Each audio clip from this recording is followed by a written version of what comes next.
Good morning, and welcome to the 10th Annual InNOLEvation Challenge and the 5th year that the Jim Moran College of Entrepreneurship has been able to hold.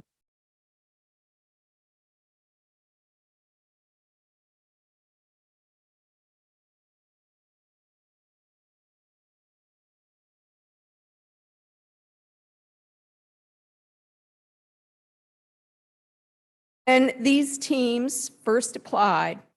We have held 12 workshops and had 2 elimination rounds to get to our 8 finalist teams competing today. The competition is open to students all over campus, which we're very proud about. 5 $4,000 prizes will be awarded for the Jim Moran Challenge Top Social Venture Award, the Mark Scott Most Innovative Award, the Spirit of Entrepreneurship Award, Divvy Up's Most Viable Award, and the Most Scalable Award. And of course, we are proud that we have a $10,000 Noel Family Funds Best Overall Award to go to our first place winner. All teams competing today will at least receive $500 for making it to the final round. I know you are eager to hear our student pitches, so to move along, I would like to introduce Wendy Plant, the director of the InNOLEvation Center for Student Engagement. Wendy is responsible for the day-to-day development and management of student activities outside the classroom. These include business plan competitions and events supported by the Jim Moran College of Entrepreneurship. Now, please welcome Wendy to the stage.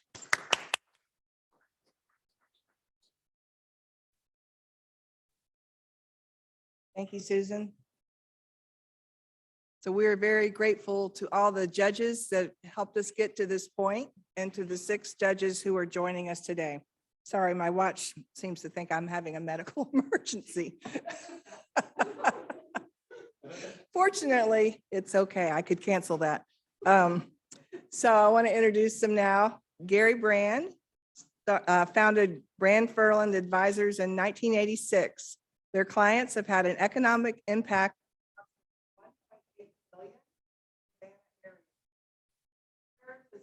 Education Fellow for the Jim Moran College of Entrepreneurship. The firm awards an annual scholarship to an FSU student in business consulting. Gary is also a trustee for the National Small Business Association. Thanks for coming from Savannah today and being here. Tracy Cohen is a graduate of the University of North Carolina at Chapel Hill. She's the owner and president of Target Print and Mail, a Tallahassee-based commercial printing, mailing, and signage company.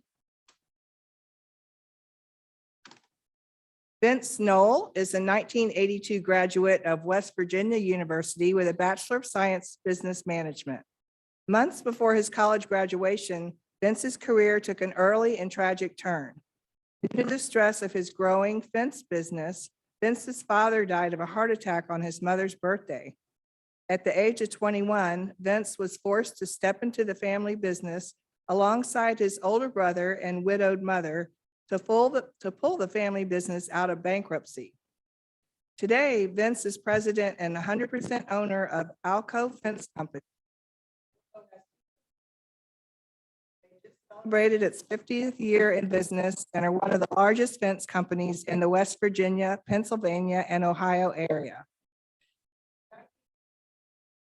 Susie Ruckman Knoll, WVU 1986 Bachelor of Science in Journalism.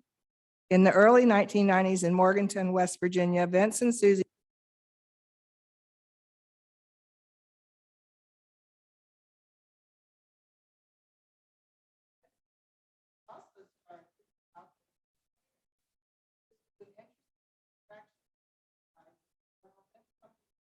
a very profitable sideline business by using an electrostatic paint gun using a special private label paint Vince made called Vin States. On September 11, 2001, tragedy struck again, both for the country and Alco fence painters. Vince's companies were so busy working to bring industrial facilities up to security standards, they did not have time for a sideline business, including alcove fence painters. Additionally, Vince has served on the board of directors for West Virginia National Insurance and is one of the original investors in Glide Valve. Vince and Susie raised 3 children: Riley, Florida Gulf Coast University 2014 Bachelor of Science in Marketing, Florida Atlantic University 2017 Master of Business Administration, daughter Reagan, FSU 2020 Bachelor of Science Professional Communications, and son Spencer, FSU's, I know the next page is Jim Moran College of Entrepreneurship. Bachelor of Science in Entrepreneurship from the Jim Moran College of Entrepreneurship. I'm going to add, they are very fortunate because I love Sanibel Island, but they live on Sanibel Island, Florida, with their 2 French bulldogs, Bubbles and Paisley, where they are fortunate to manage their fence company virtually in the mornings and in the afternoons get on their boat or bicycle on Sanibel's wonderful island path. So thank you for being here. There'll be a test later about Vince's life. Dr. Mark McNeese is a founding faculty member of the Jim Moran College of Entrepreneurship and an entrepreneur in residence at Florida State University. In addition to teaching environmental social governance, ESG, at JMC, he also helps companies implement profitable ESG strategies and sustainability reporting solutions. David White is a graduate of FSU and a partner and CPA with Carr, Riggs and Ingram, LLC. He helps nonprofits and entrepreneurs in their auditing, tax, and consulting needs. Finally, but not least, last but not least, throughout his career, Mark Scott founded or was a seed investor in over 20 startups and early stage companies encompassing financial services, online benefits, sports performance, motorcycle manufacturing and distribution, and many others. He founded the Volume Investor Incorporated, an institutional equities research and technology firm, which merged with Robert Slade Incorporated and developed into NeoVest Trading, one of Wall Street's premier electronic trading businesses, which was ultimately sold to JP Morgan in 2005. He is a co-founder of Infinity Capital Partners, which currently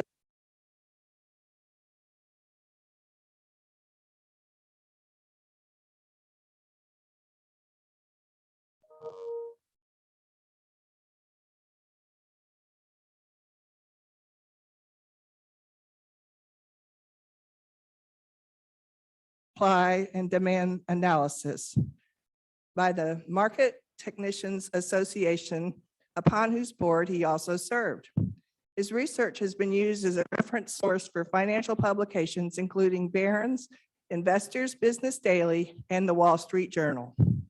Mr. Scott is an education fellow with the Jim Moran College of Entrepreneurship and a Florida State College of Business alum. Mark was a member of the Florida State University Flying High Circus. He is currently involved in strategic consulting and philanthropy. He married his wife Betsy in 1989 and has 3 children, ages 21 to 28. So thank you all so much for spending your time here today judging these promising student entrepreneurs. And now we'll get started with the reason we're all here, the first pitch from Full Horizon.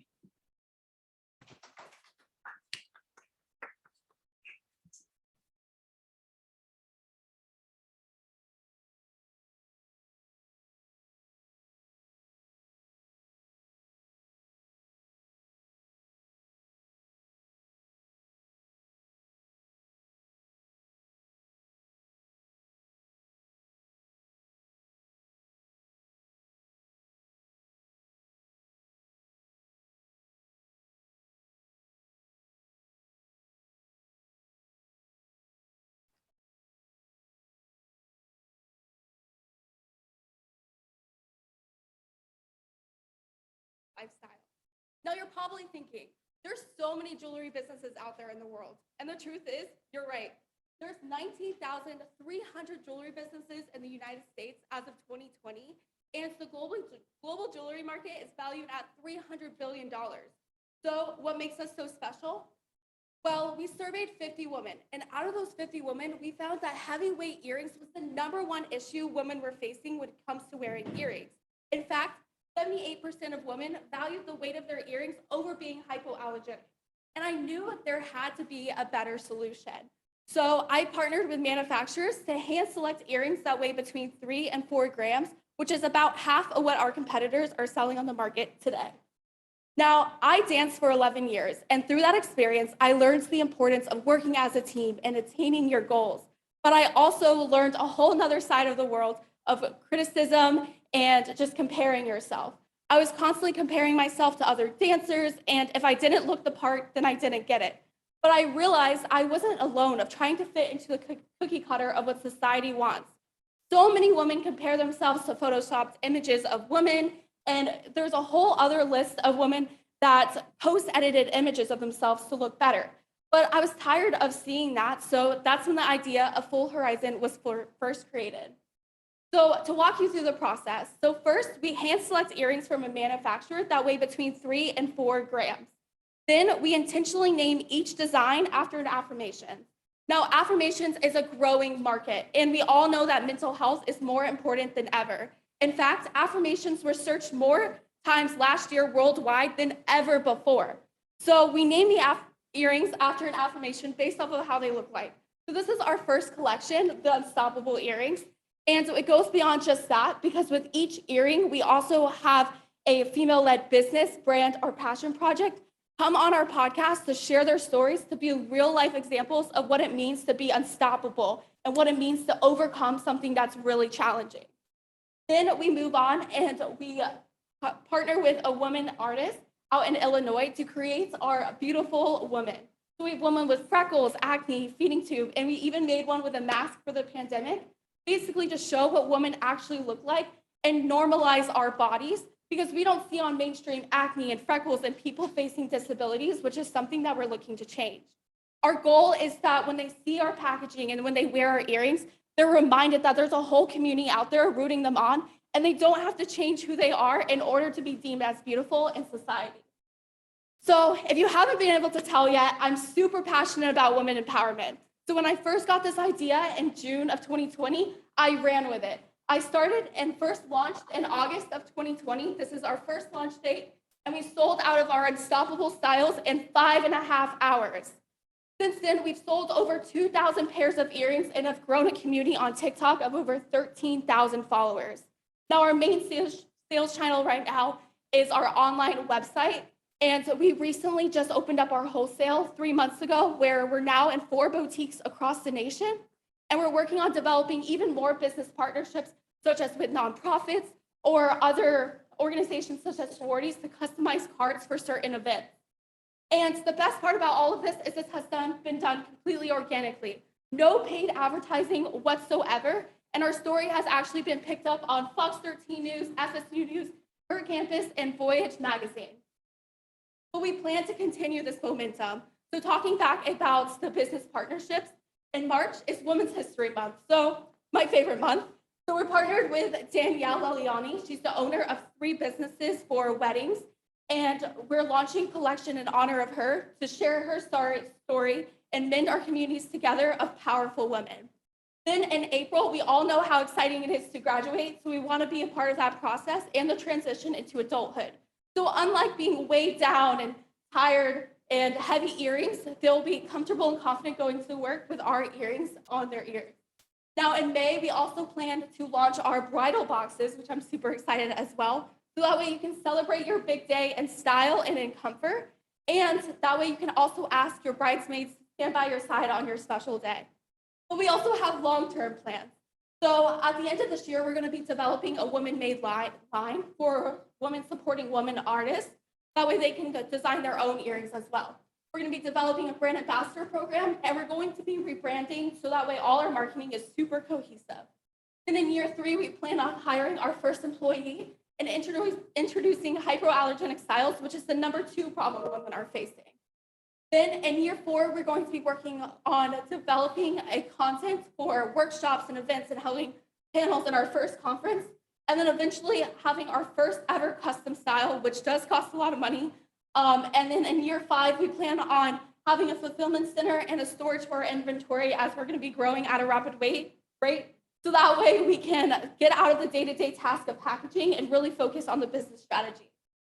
So our goal is to empower as many women as we can to feel comfortable and confident as they're chasing their dreams and going out in life, doing the things that they're meant to do. So my last question for you guys is, who's ready to uplift women instead of weighing them down? Thank you, guys. Got it. Hey. Can you hear me? Yes. Okay. Terrific presentation. Thank you. I noticed that you said that you had no paid advertising so Right. far in that social media podcast. Your business plan, you said if you win the $1,000 prize, spend a bit of it paid advertising. Right. I think that if you had that money in the beginning, you would have done paid advertising. Yeah, so I don't regret doing completely organic traffic whatsoever. But at this point, we have pixels on our website. We have Google Analytics. We're tracking it all for literally since the beginning, because I have been a marketing agency for the past 3 years. So I have the experience in doing Google ads and Facebook ads, but I want to see how far we could go with organic traffic. So I have all the resources to be able to do paid advertising. So really, it's just adding the gasoline to be able to do that, which I think the money will really be able to help with. And on top of the money we'll be able to help with our Brie brand. Since starting this my junior year, I kind of had added a lot of new things, and also have learned a lot throughout the process. So our earring cards currently have nothing written on the back, which is something I really want to change, to be able to have our story written on the back and eventually have each earring have a card that really kind of tells the story what each affirmation means. So that's something we're also considering with the money and introducing a brand ambassadors. There's a whole list of things that we'll be able to change with the money. So thank you for your question. This one? Oh, yeah. Yes. Tell me about your growth rate and what revenue Yeah. So for our financials, so to this date, we've done over $24,000 in sales, and our average. So each order is about 2 earrings per one. So with this, we plan on growing a lot with our business partnerships, which is something I'm really excited about. So I'll show that here. So with like Big Day, that's a huge thing in the FSU campus. So being able to customize each card to look like perhaps you're little or you're big, to be able to give that to them, or even the finishing program. So I'm really passionate about giving back to the community with nonprofits. So if they finish their nonprofit for like Dress for Success, which is a professional organization out in Tampa, Florida, they'll be able to get their first pair of work earrings to be able to apply all their things that they've learned through the workshops, and then also be able to be comfortable in doing that. That costs. I've got on your website. Your Yeah. website's very slick. Thank you. Beautiful. Looks like you're selling each pair for about $13. Right. How much is it costing? Yeah, so we have about a 50 to 100% margin, but this is a complete breakdown of our cost. So this is based off of what our packaging looks like. So we have our earrings here. This is our You Did It earrings. And then we have our story cards and then our packaging. We have a sticker on the back to kind of link to a different story. So our earrings are about $2. Our expenses for this is our most expensive earring right now is $2 to make. And then it's $8 in expenses, so our profit's around $7 per pair. You generate of the profits for all of your sales empowerment? So that was a special thing that I did for February, partnering with Empowerment Organization, which is an organization in Tampa, Florida, that helps women kind of get back on their feet after like a grieving issue. So with that, those were for only those 2 styles. So I don't donate all of them yet, but I'm looking to partner with more nonprofit organizations to make a bigger difference. Yeah, you should be really proud. I mean, Thank this is you. really great. Thank And you. really, my only comment would be that, wow, $300 billion, you need a tiny percent of that to be Right. very successful. That's Right, and we're already ready to be kind of setting ourselves apart because besides just the podcast and everything, we want to be able to provide even more content. So a video per style, which is something that the money will also be able to help with. is being able to produce different videos and even further content to inspire even more people.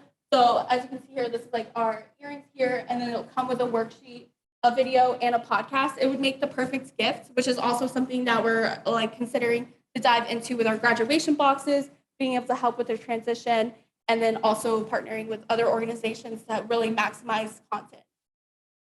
Yes. Number one, I just loved your presentation. I Thank you. love your branding. It's really on point. Thank you. Could you tell me a little bit more about how you determine who you're going to partner with, and what does that look like as far as is it cash, or are you giving earrings? How does that work, and how do you determine who you're going to partner with? Yeah, that's a great question. And I think that's really important to ask because with empowerment, it took a lot of work for both hands because, we all know partnerships is something that's really crucial in business because you can always get a bad partnership. So through that program, we kind of talk to them and then we really go down to their mission and their vision for their personal organization or for their brand, for like the sororities. What do they really want to get out of it? So we have partnered with different organizations as well, like Domi Station. I'm in the incubation program for them as well on a scholarship. And basically, we want to partner. How we determine our partners is by meeting with them, and then we evaluate their mission and vision in alignment to ours. And then when it comes down to the contract, you have to make a contract for that. It will be either that they have to sell a certain amount or like they're pledging that they will help sell a certain amount, and then we wholesale the rest if they don't, that they have to purchase a certain amount through wholesale. Or it's just that we just give them a percentage of whatever we sell. So it kind of is like a by circumstance situation that we determine. What's your end goal, I guess? What does this look like 5 years from now in your mind? Yeah. And what's so, the impact? Yeah.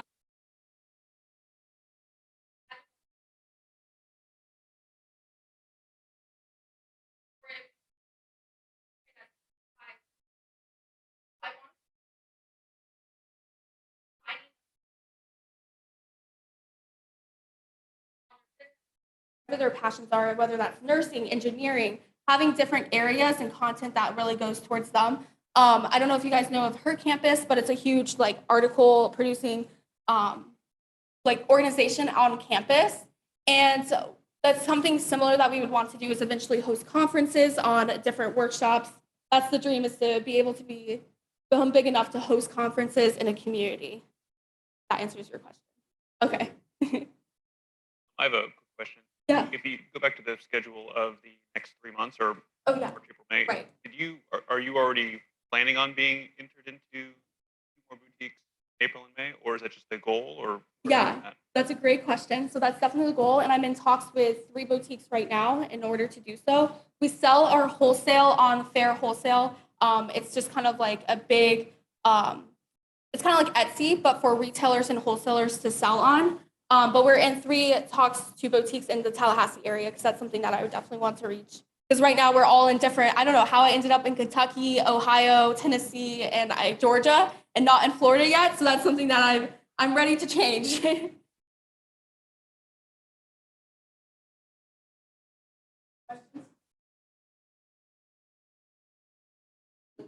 you guys. Oh, the floor's okay.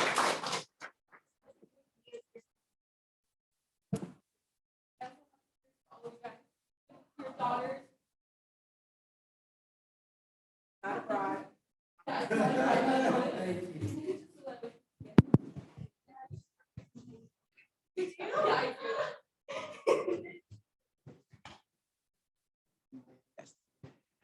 Perfect, thank you. Yes, so judges, be sure to mute yourselves, and you have a couple minutes, and then we will bring in the next team.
They're all green. Oh. Oh. Got an idea, just for when we're putting later.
You ready? Okay. Now we have sproutful notes.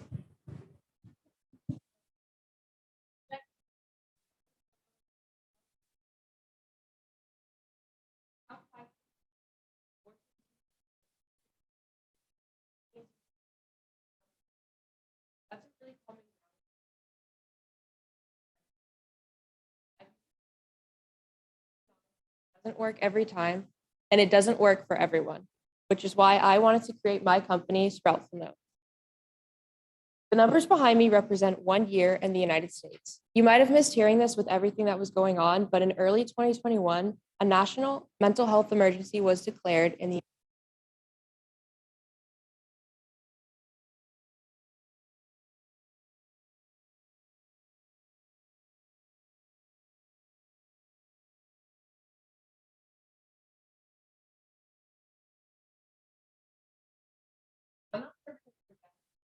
hope. Suicide is preventable, and everyone in this room has the ability to save lives. It all begins with how you process your emotions and how you allow others to process theirs. Together, we should be able to express ourselves freely. So I asked people, how do they make themselves feel better? And out of all the options, these were the top 3 most self-destructive ways that I found. Avoiding issues, over and under eating and sleeping too much are self-destructive behaviors that we really want to get away from because they do more damage than good. Not all bad news though. People want to be better, whether it's for themselves or their family. They want to be better because they want to feel better. They just need to find a way for work that works for them. Your life matters, and we want you here. Your mind, your body, and your home deserve the best. That's why we provide a proper way for you to bury your emotions. You can write out whatever you want on the page, your dreams, goals, secrets, insecurities, anything you want. Rip that page out, bury it in your backyard, and then watch your words grow into something beautiful like a flower or edible like a carrot. We believe in organic therapy. More importantly, we believe in you. So I pitched this idea to some people at Tallahassee nurseries, and I got a lot of great responses, like the one behind me. But of course I would, because those people love plants. When I went outside that market, though, I learned that you don't have to be a gardener or even a poet to appreciate this stress reliever. Actually, the most excited age group were females age 18 to 24 years old who have trouble outwardly expressing their emotions. And this is also the same group most likely to keep a diary. They're also the most likely to experience substance abuse. You might be confused in the seed paper I'm talking about. I passed out an example. It's that thicker one that has the bumps. Our paper is made from recycled materials, and each sheet has seeds embedded into it for flowers, herbs, or vegetables. Everything's non-invasive, non-GMO, and safe specifically for North America. Once the plants begin to sprout from the paper naturally recycles back into the earth, and it doesn't harm the soil. This entire process has been approved by the U.S. Department of Agriculture. We're not the first therapeutic notebook out there. These are some other options. They are other competitors that encouraged me to make my product better. The anti-anxiety notebook, I pulled some inspiration from them and decided to include cognitive behavioral therapy-based prompts, activities, and exercises in my book, which I have printed on the hem sheet, which is that like thinner paper. Those are also therapist recommended. Another competitor is Wreck This Journal. They encourage you to get your emotions out in a little bit more of an aggressive way, where we encourage you to use your emotions to create something new. So it's good for your mind, your body, and your home. For your mind, you don't have to keep your emotions built up inside of you and let all that toxicity and weeds grow inside your mind. For your body, gardening is known to reduce symptoms of stress, depression, and anxiety, and you'll be out in the sun more. Plus, if you get to the vegetable paper, hopefully you'll be eating better too. And for your home, all of our products come packaged in eco-friendly packaging, and just like our paper, there's seeds in it too. Since things don't always make it to the recycling bin, we encourage you just to start your garden right away and bury the box that your product came in.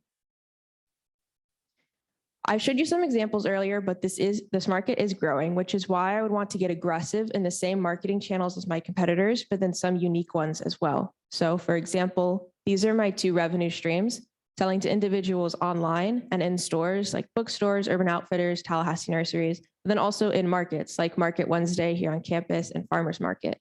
A wholesaling option is available for university counseling centers, mental health organizations, schools, and psychologists, since they always need something to prescribe that's not a medication.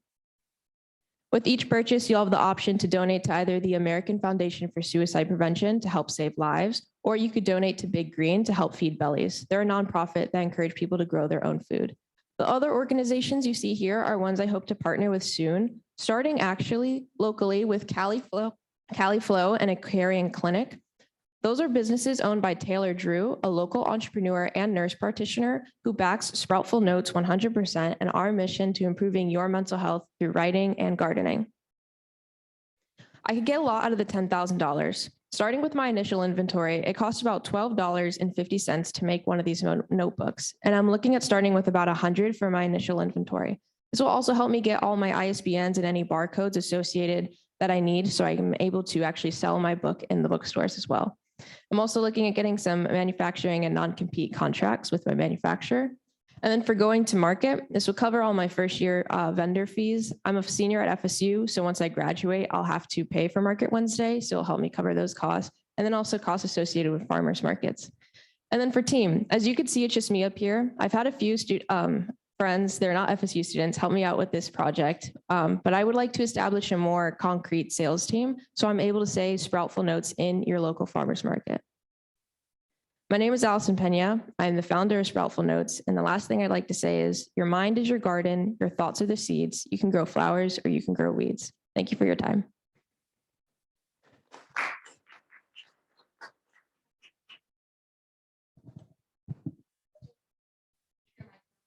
Hey, Alex, Hi, that was a very concise presentation. thank you. The presentation said that within 18 or likely A diary. diary. Mhm. What is your source? I went out and asked people, and then I was also found some research articles. I can't think of the name of the journal that I found it on, but it was a recently published, I think it was published in like 2019. So when you go to market, where would you base your attention on? Outside research? I focus on the research that I do, and I use outside research to support that. I've got a comment, a quick question. Yeah, this is wonderful. Very, very proud. Thank you. I reading it, I was really excited to see this presentation. And I did a little bit similar to what you're doing, but this is done in just like birthday cards or some other more serious. Have a little bit of experience at COVID. I bought as funerals on and funeral. Yeah, so funerals on funeral. I hired a consultant talked to him about trying to promote this. Two things I found. One, name is like an investment account. Two, the tenderness that you need to use when you're talking about funeral, suicide, anything like that. And I thought you did that very well. Thank you. Approach that. That was the advice I got. People get a little bit funny when you're talking about disaster for profit, and Right. I feel like you bridge that. And then the other question I had is, you said they cost you $12.50. Yes. And how much are you selling? For 25, I actually have a breakdown of what the pages cost as well. This is also an example of what the hemp pages would look like. So each book has a poem into it. So once you tear out all the seed paper, you'll still have something beautiful to look at. So the hemp paper will stay in there. I'll move over so you can see it, but yes. So that's my cost breakdown. I've also have some responses that people would be also interested in a seed paper book option that just has the seed paper. So that's what that would cost down there. Thank you.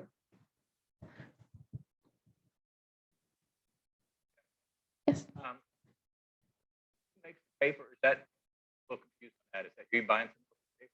Yeah, so I don't make the paper myself. I was afraid of, spreading invasive species around. So there's a company in California that actually produces this paper, and they make, wedding cards, birthday cards, those type of things. So I approached them about my idea, and they really liked it. And one other thing, experience, ask people their opinion of buy this, whatever, careful. Mhm. Somebody says 90%. Are nice. Everybody says they will, a lot of. That's fair. Thank you. Yeah, I was actually wanted to ask you about your validation. How many people and how did you do it? So I went to Tallahassee Nurseries for I think about a week, and I was just kind of bothering people there. I felt really annoying, but I was recording their answers on paper. I think I got about 100 responses there. Then I also shared an online survey when I was trying to ask people that don't really garden, and I think that got like 200 responses off the top of my head. That one was mainly shared in Florida and then also some like other states. Nice. A nice way to do validation is, that's a great way to do it well, but to Mark's point, a lot of people try to be nice. If you set up basically a website like coming soon, like to be notified, put your email in, and you could, that's a great way to validate, because if you get something from somebody like an email, it shows legitimate. Just a recommendation. And then could I see your logo again? Oh yeah. I actually had these too, if you guys wanted to see more information on that, but I'll go to the logo.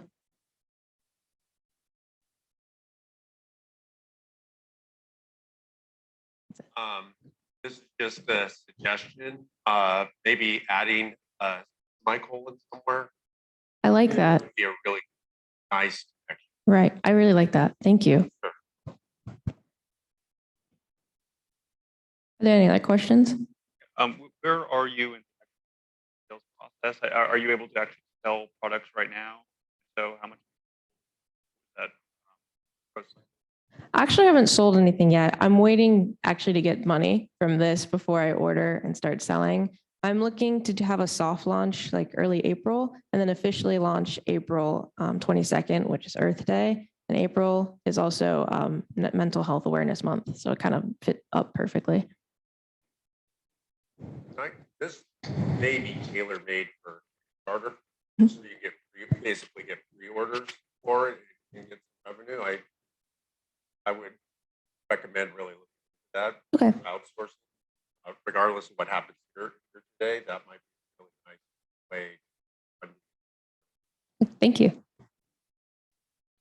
Offer. So this is right up my alley.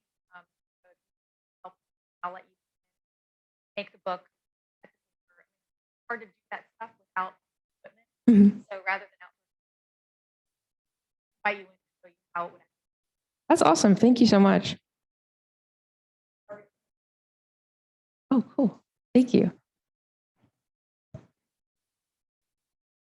Seems like it's going to be really difficult to sort of educate the market or find your target buyer together at the right time. Other than psychology, psychiatrist, that see this on how patients. So that can be primary. Do you mean bookstores or psychologists? Right. What primary. Okay. Primarily educate at the same time. Okay, I'm actually focusing more on the individual. The wholesaling option is when it becomes available. There's actually, some of them seem interested, but they just don't have some clinics I've spoken to don't have the capacity to like hold a bunch of books in inventory and just hand them out to people. I'm focusing on the individual and having in the same section as the other therapeutic notebooks I showed you out there, having on the cover that says like plant me, bury me, and then more information inside on how the book actually works. But I'm focusing on the individual.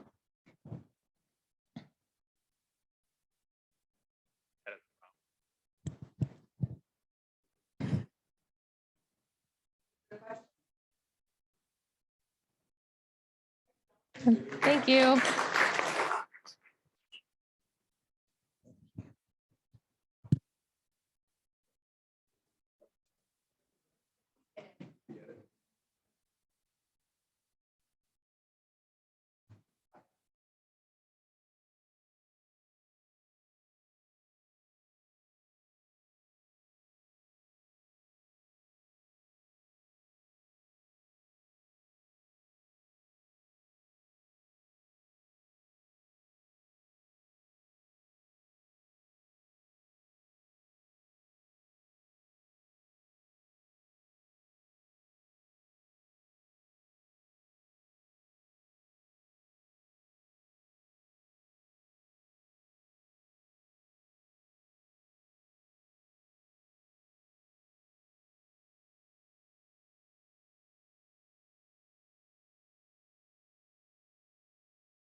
Judges, are you ready?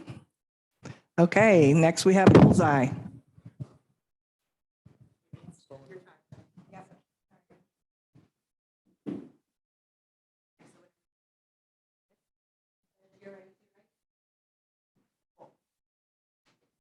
So first of all, good morning. It's nice to be back here.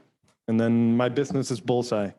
The sneaker resale market, it's a $6 billion industry in 2022, expected to grow to $30 billion by 2030. The problem with it is there's limited supply, but insatiable demand. In the sneaker resale industry, it's very hard to find sneakers at below the market prices. Sneaker resellers and stores are forced to enter raffles or wait at long lines in stores to be able to get the shoes they want. And then another big problem is dealing with fakes. The solution is Bullseye Bricks. We facilitate the process of sneaker sourcing by using the power of computing. And at Bullseye, I've built unique software that finds sneakers at below the market prices. I also built a mobile app that allows our users to be able to interact with my program and see the shoes that we find for them. And we also ensure delivery and authenticity of what sneakers we sell. And here's my program in action.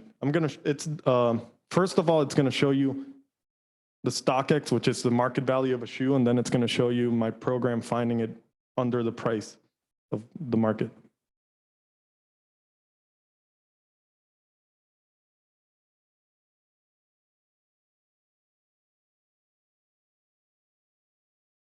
That would be the shoes a store or a reseller needs, and then this is once the program finds them.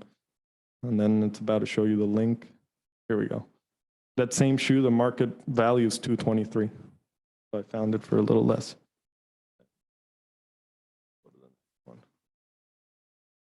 Yeah. Oh. So my current business model is a 10% allocation fee. And we source sneakers for resellers and stores across the United States. My competition is New York City Bricks, Secured, and West Bricks. And they have a team of about 8 people each, and they kind of go and look online and find deals. And I do the same thing, but with a computer. And my automated software makes it more efficient and a lot better in doing the process. And then this is the team. It's me and James Latanzi.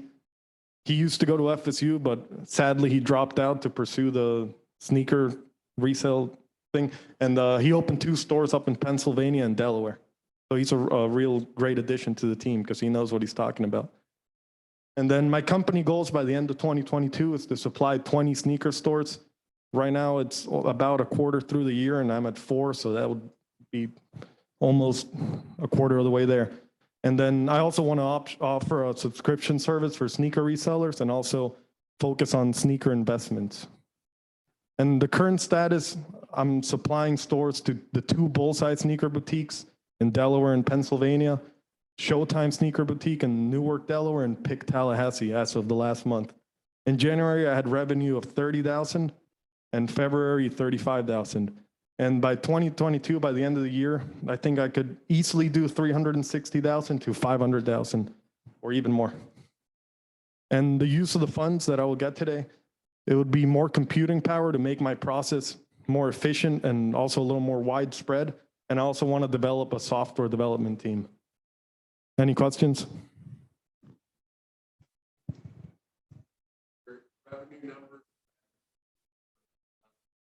That's my sales. And out of that, I've made 10%.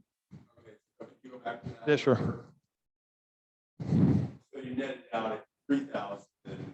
Yeah, profit. 3,000 and 3,500 profit.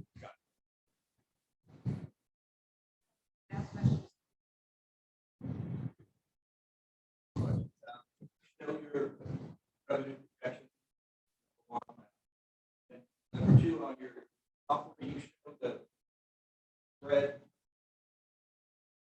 are applicated here. You look that way.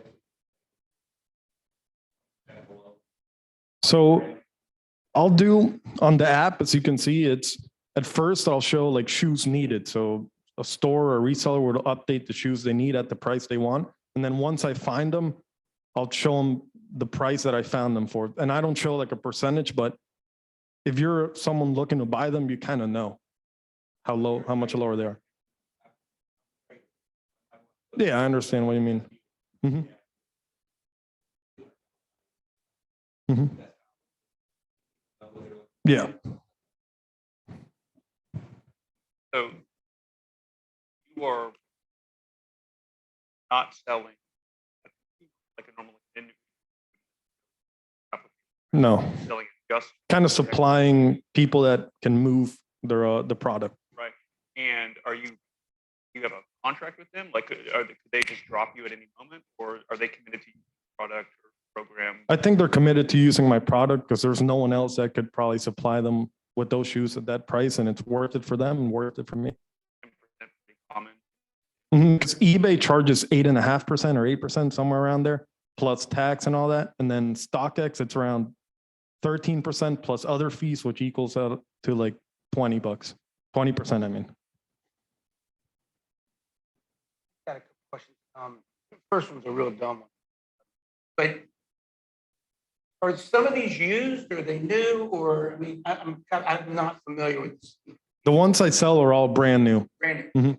And then let's say somebody basically, you have like 100%.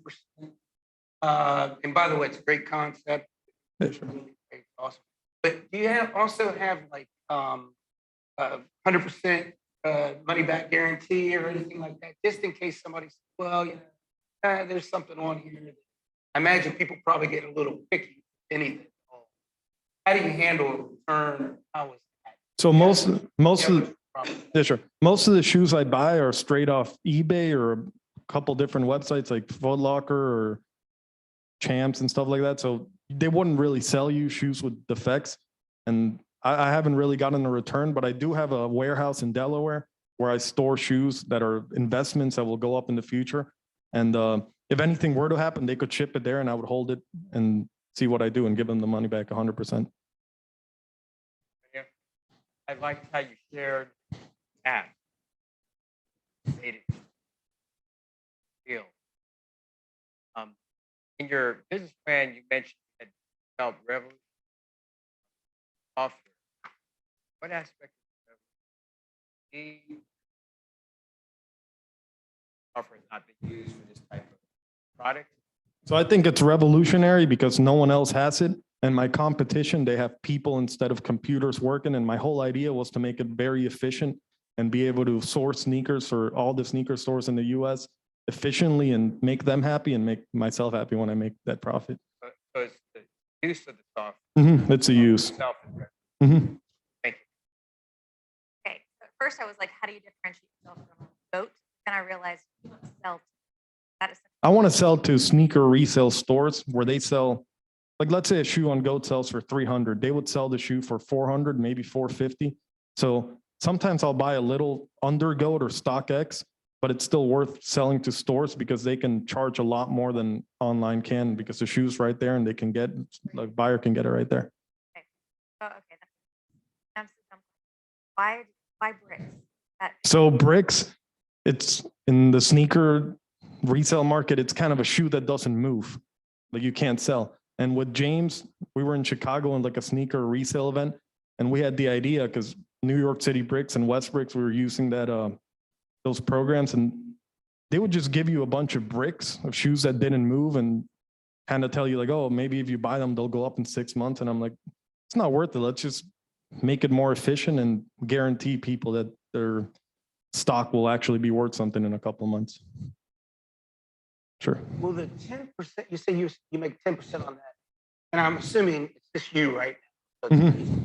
But making 10%, can you grow? Have you looked at any of those numbers? Can you grow and sustain your business with just you and making that 10%? That So the 10%, I think I wouldn't be able to charge more than that because then it wouldn't be worth for the sneaker stores. right. But I am making quite a bit of money on that. And then the second part of the program, I've developed it so that it can kind of find based on sneaker colors and what people are, the popularity of different colors. It'll find shoes that are undervalued, under StockX or GOAT, and then they'll probably go up in a couple of months. So I've been buying a lot of sneakers too, and then they've been going up. And then once they go up, I'll sell them to stores or sell them to individuals.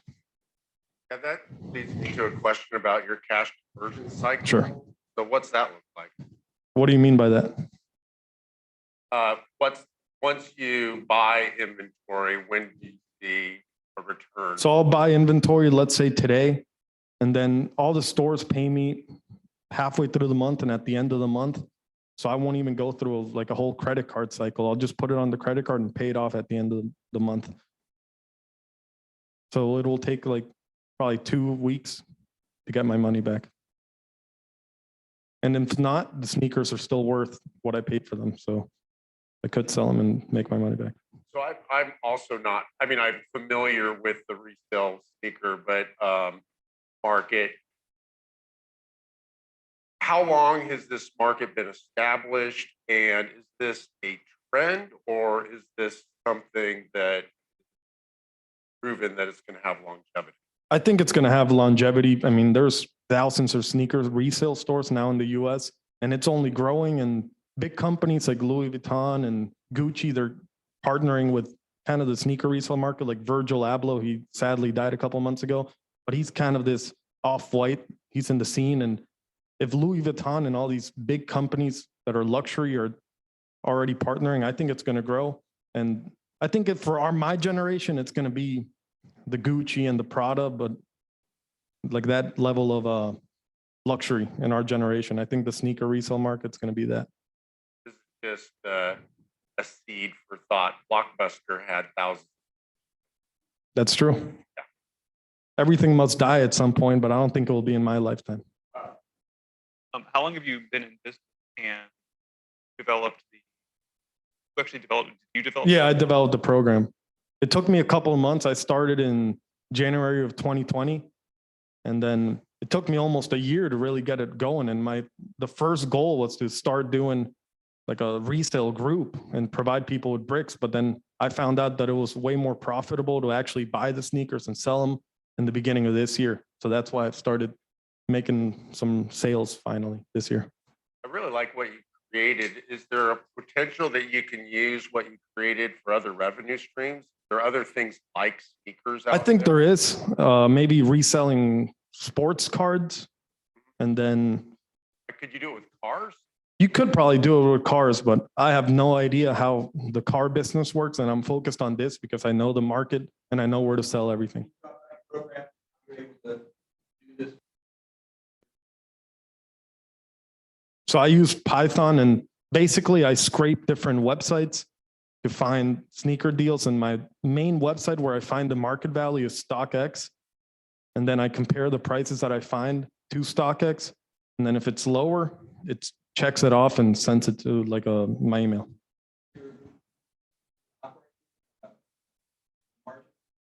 Marking up 10%. Yeah, that's what I'm marking it up.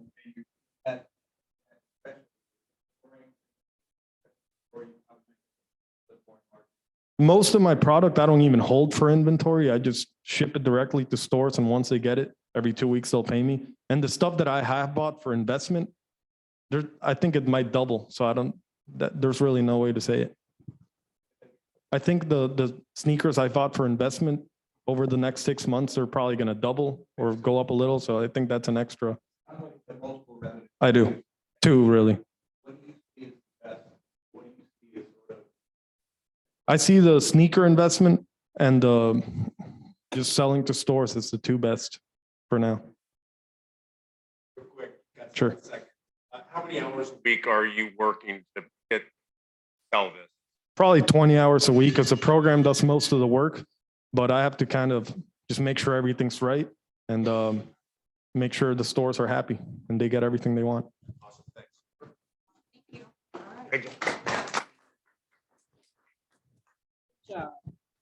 Thank you.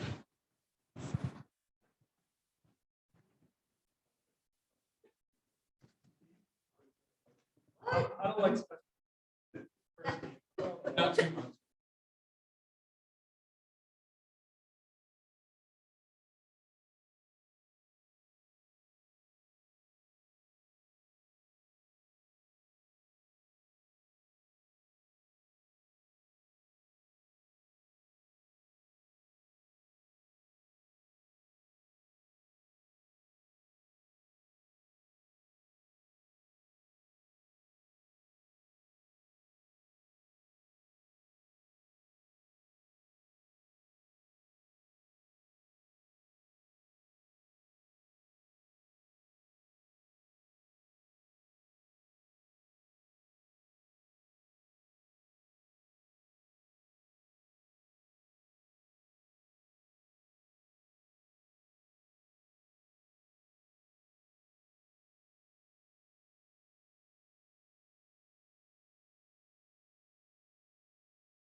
Judges, are you ready? Y'all ready? All right, we have Heige Ruggs.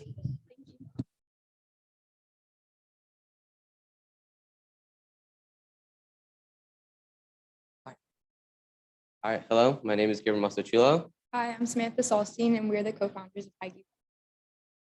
So, did you know that there are over 54,000 students that live and attend school in Tallahassee between the universities of FAMU,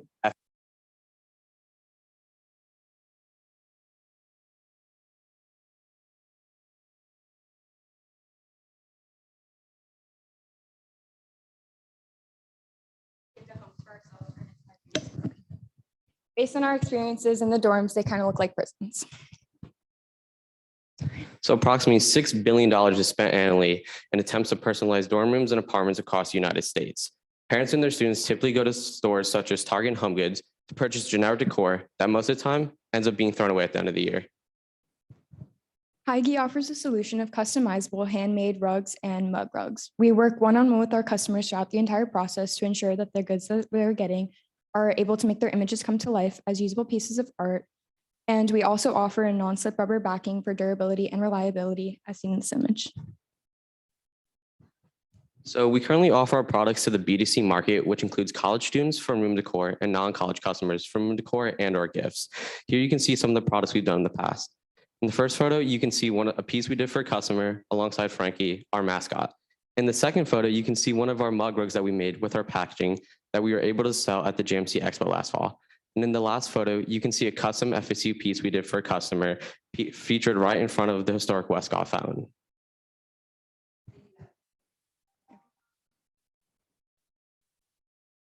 Okay, here's a short video of the rug tufting process featuring our tufting gun on the next slide.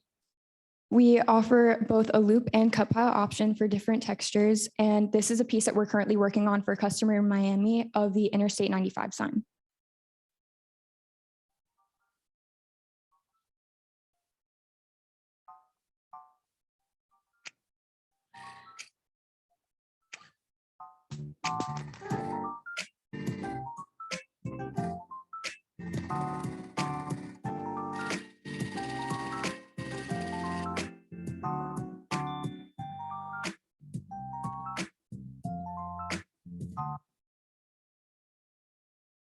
Here are some of the rugs that we've done more recently, and we've completed everything throughout 2021 and starting 2022, from bath mats to custom wall decor. So let me tell you a little bit more about the history of Heige Rugs. Heige Rugs started over a cup of coffee at the sweet shop in the fall semester of 2020. That's where Samantha and I would meet regularly and discuss ideas that would turn into Heige Rugs. During the winter break, we planned out everything so we were ready to launch the following spring. And in that February, we had our soft launch, where we even had a few pre-orders. In March, we decided to make it official, and we registered Heige Rugs as an LLC in the state of Florida. During the summer, we ramped things up, and we had our first out-of-state order, where we sent a product to a customer all the way in Atlanta, Georgia. And in that following August, we had our largest order to date, which was a 50-piece custom mug rug order purchased by the JMC themselves. And in that fall, we attended our first expo, which was also hosted by the JMC. Now, we have some big things planned for the future, and we hope you're along for the ride. In the beginning quarters of 2022, we like to increase production and revenue so that we can get out more products to more customers, as well as just reinvest in ourselves.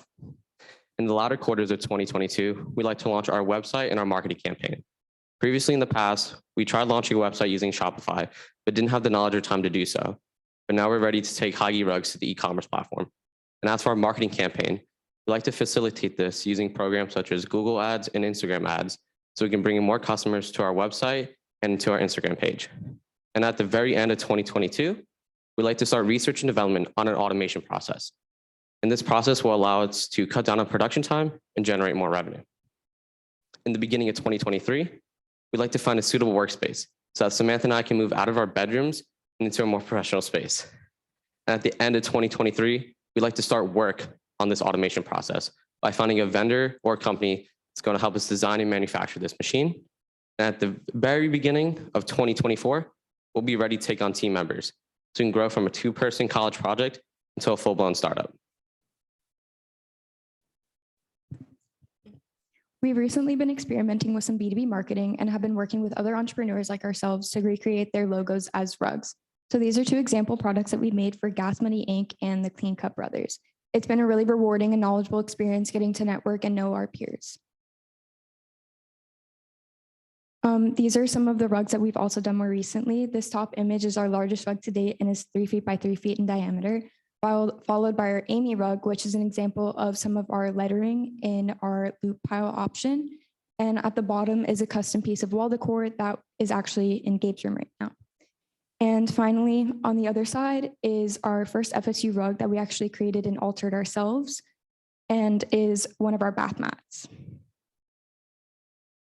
So I'm currently a BFA student here at FSU with plans to get my master's in interior architecture and design starting next year. My creativity and my background in art is a really big part of who we are as a company and has allowed us to perfect our products and our images as much as we have.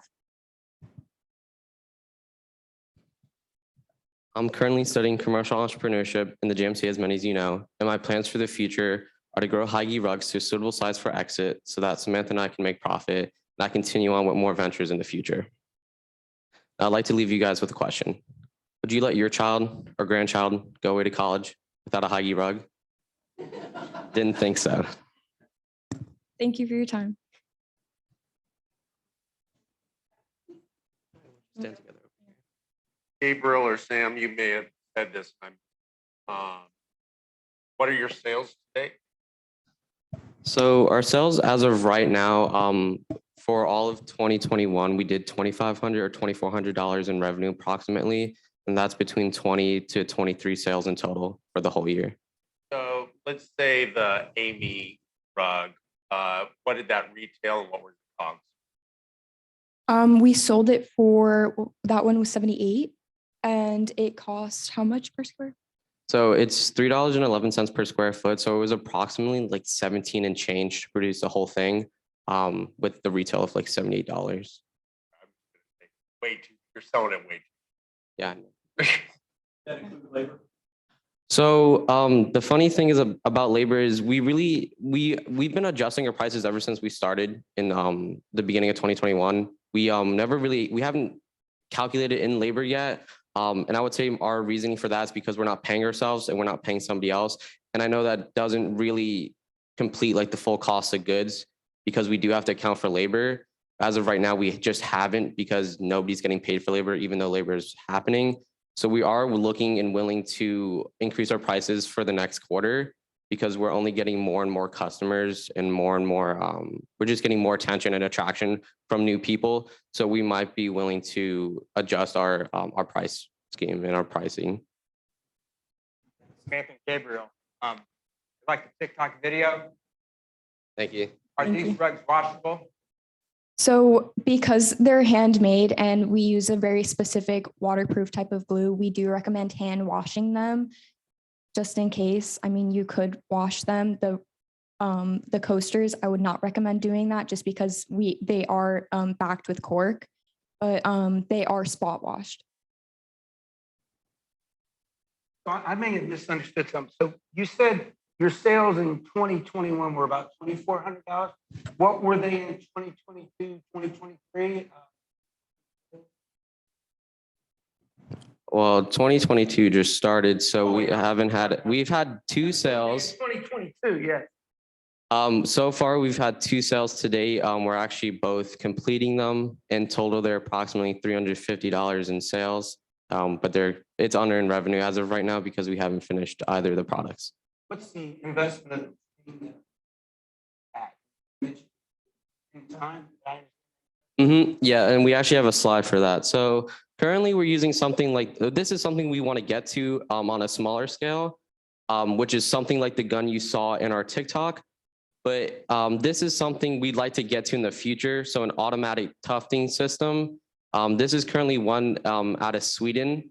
And this machine runs approximately $100,000 and you need a warehouse to host it. So we're looking for something on a lot smaller of a scale, something that could fit in like a workshop, like a room, so that we can have ample space still and not, have to put in so much investments into a machine this big. Now, with that machine right there, I imagine for that much money, you could put program in and design and it would automatically cut it, or maybe not cut it. Yeah, so we've been talking with different people trying to figure out who we want and trust to create this machine, because we do have the idea of an XYZ axis, but we want to do something very similar to this, just on a much smaller scale with more customized pieces, not more like IKEA rug type things that this machine in Sweden creates. How many rugs that would probably? I think it really depends. Some of our rugs are much more intricate than others. We've done pieces that are much more intricate, like the wall decor versus pieces that are just one solid color. So I think it really depends what the customer wants, but we're hoping to at least cut down the time by at least half to,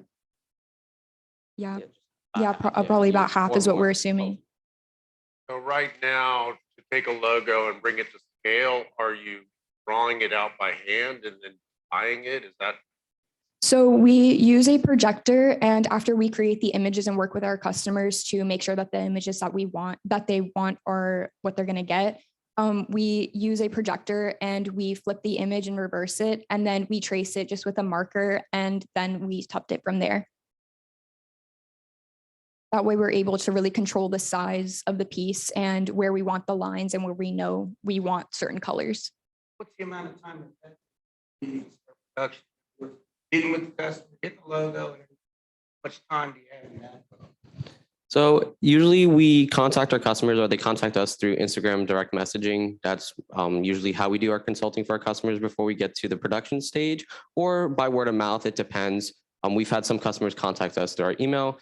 So between the contact phase and getting what they want, about a day, like just between messaging back and forth, we can have an order finalized and ready to go after the design stage, or I guess with the design stage in about a couple hours, depending on how responsive they are over messaging. So the messaging, maybe a day or two, depending on the customer and the response time. And then with the tracing and setting up the image, if it's an image they already provide us, tracing should take about 30 minutes to 45 minutes, depending on the complexity of the image. If not, we do offer a additional fee to completely make them a customized image. So that's changing the colors, the schemes, the lines, just the whole entire image itself. And that could take approximately an hour to 2 hours, depending on, what they want in design or what we decide on together. With all that said, Mark's right. You're selling way too cheap. Well, I like to counteract that. And the reason why we stayed so cheap so far, even though we probably could push for more expensive rugs, is because we're college students and we want to sell to college students.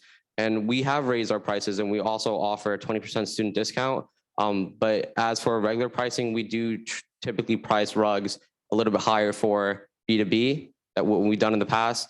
But yes, I would say I agree to extent that we could raise our prices, and that's something we're looking forward to doing in the future. I hear you in wanting to sell to college students, but I think the market, and I think it would be worthwhile looking. I think the ability to do the logos and really kind of customize things. I don't know that college students really, they're there, but like money is in corporate logo stuff, artistic on Etsy. Etsy's the perfect market for you guys to really. So I, as an art student, I have definitely sold a few pieces on Etsy. It's not my favorite website to work with, just because you're not as close in contact with customers. So we are currently working on, and we're ready to launch a website so that it's more interactive and customers are more able and easily able to upload an image so that we can just directly trace it from there. So I feel like for our company, that's easier for us as someone that's used it. And I love Etsy, but I think for our company, it would make it a little more complicated to work with our customers.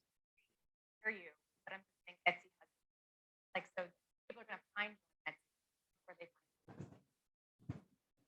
I do like that idea.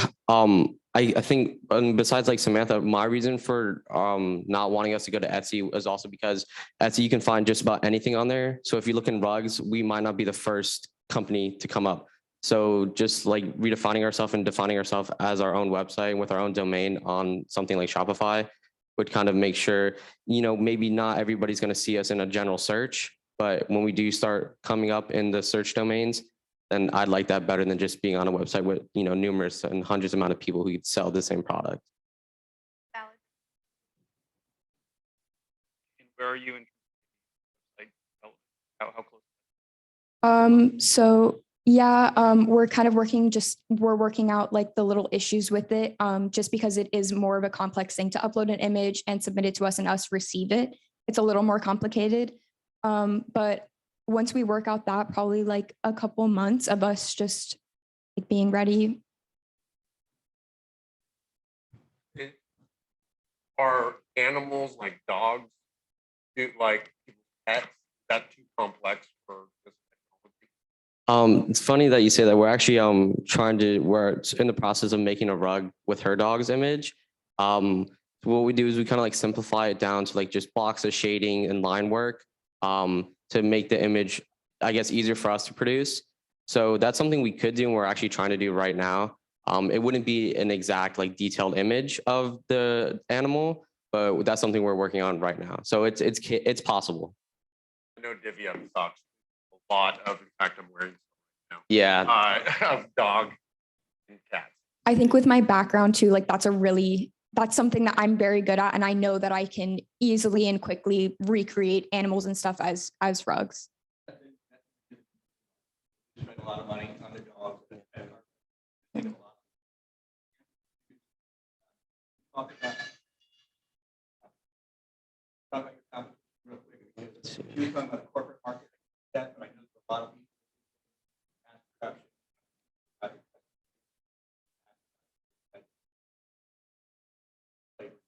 Okay, so I'm gonna target the competition piece first. Most of our competition right now is on social media platforms such as TikTok and Instagram. That's where this trend really blew up with the handmade tufted rugs, was on TikTok. I believe I have. So yeah, there's 689 million monthly users, and by the time this trend really blew up, I think it was approximately 180 million different tags for handmade tufted rugs. So there are a lot of people doing this online. However, what differentiates us is that, you know, we're in a setting like Tallahassee. We, you know, approximately 54,000 college students are all potential customers, as well as businesses too. And then we have, you know, advice, and we've spoken to professors before, so we have a lot more resources available to us than our competition. And then on top of that, we haven't seen anybody else in the industry so far deal directly with companies to produce our logo or to produce something that they want. So we seem to be the only people as of right now that are doing B2B.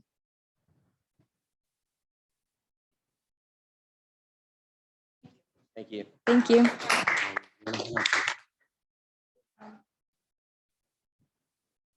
Thank you.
Okay, next we have Spasta. Did I say it right?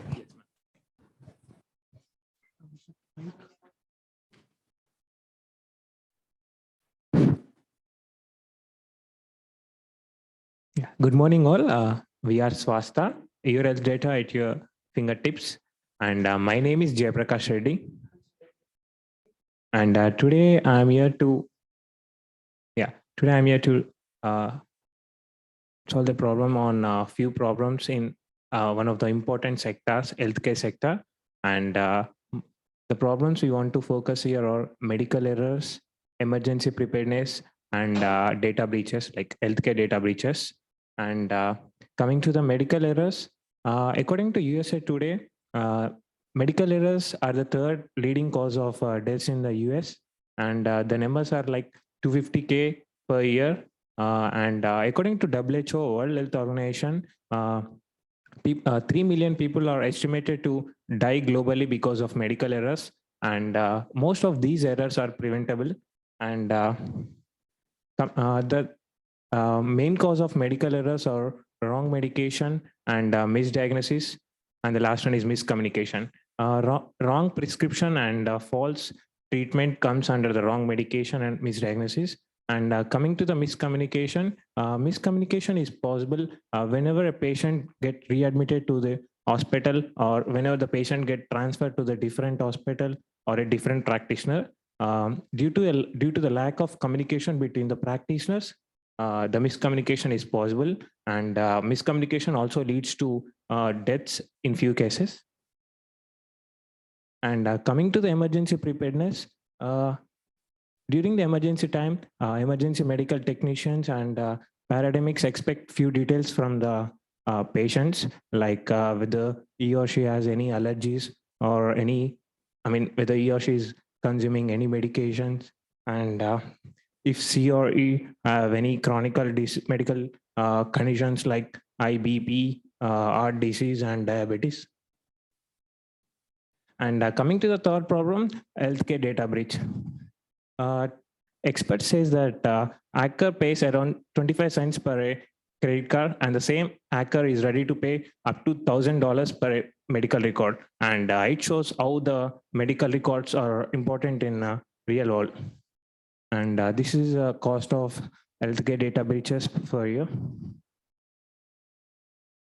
And we want to come with a solution for these problems by implementing the blockchain technology in the healthcare sector. And the reason why we choose a blockchain technology here is because of having the features like the decentralization, P2P network, tamper-proof, and immutable behavior. Yeah. So using all these, to have a solution for these problems, we can implement the blockchain technology, and we can establish a system which can provide a system to communicate, like the practitioners can communicate with each other, and they can share the medical records. And this is a rough architecture we are proposing.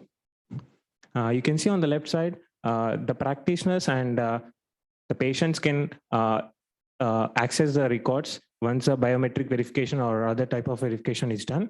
Like they can access their own records, and even practitioners can request a certain patient's records. And once the patient authenticate, the practitioners can access the records. And even the practitioners can add the new records, like by initiating a new transaction. And once the transaction get validated, it gonna add to the block. And once it get authenticated, once it get validated, it's gonna add to the blockchain technology, and the same gonna reflect to the P2P network.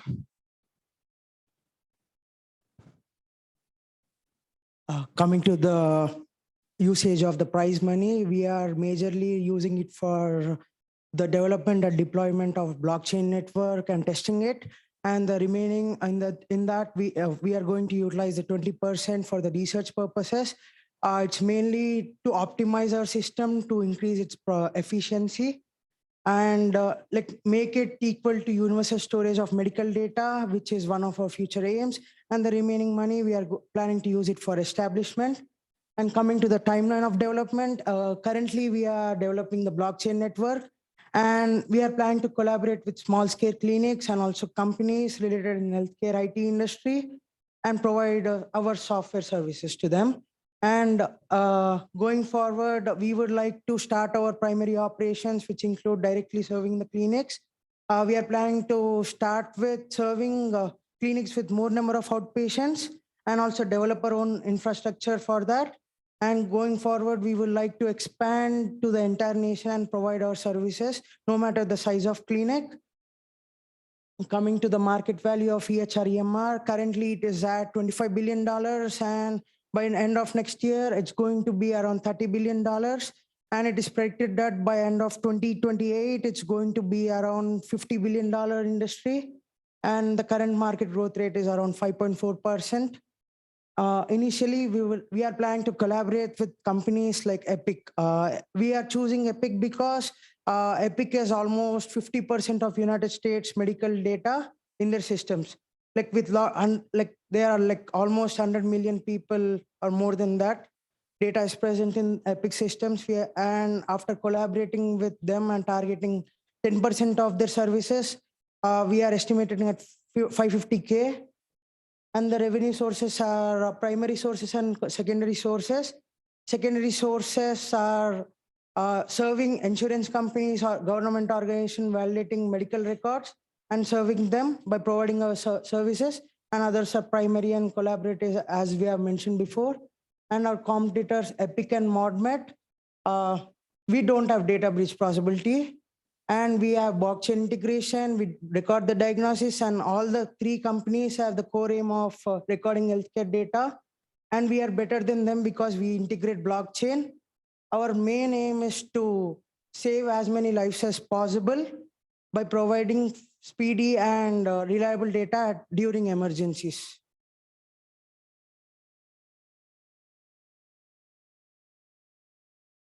Yes. Hey, Sal. Hey, Sal. I looked at your business plan and did not cover possible this insurance company Congress. Did anything? I don't have enough idea about the possible resistance in this country. Like we are new here, so we don't know the government regulations exactly related to medical data. Okay. So you go back to your differentiate or your Yes. competitor slide? Yes. So this is going to be maybe a hard question, so I apologize, but I don't know of a big data software company that's not going full in on blockchain that have a lot of resources. How are you going to disrupt this market that's already been disrupted with blockchain, and what's your key differentiator that why your architecture is different from anybody else?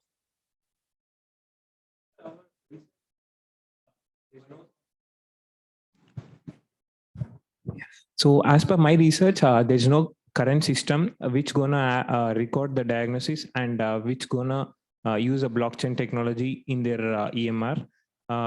Like I heard like few companies started researching and implementing using the blockchain technology, especially for these records, but providing the same system in the emergency preparedness, like whenever a patient get met with any accident, whenever the practitioners expect certain details, and if the patient is not ready, like not in a position to share the details, like what are the allergies he or she has, or what are the prescriptions he or she is currently taking. So to for these kind of things, there is no system, especially in the current scenarios. So we want to focus on the emergency preparedness and recording the diagnosis, and using the for solving these things, if we can go with the blockchain technology, like that would be like major difference from the existing models. We have a company that does this. Oh.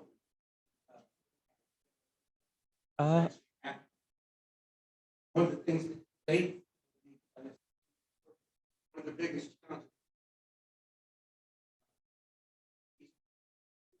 What do you mean?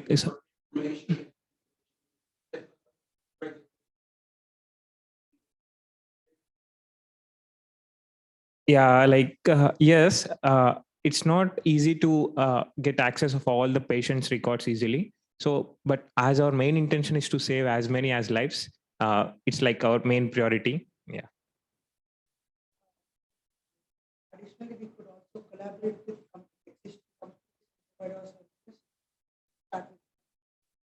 Because like Epic and Cerner, few other companies has huge market in the EMR. So like we are planning to collaborate with them, and so that like we can gain the same market and they can use our model initially. And later in the coming years, we want to go with our own infrastructure and own our own system.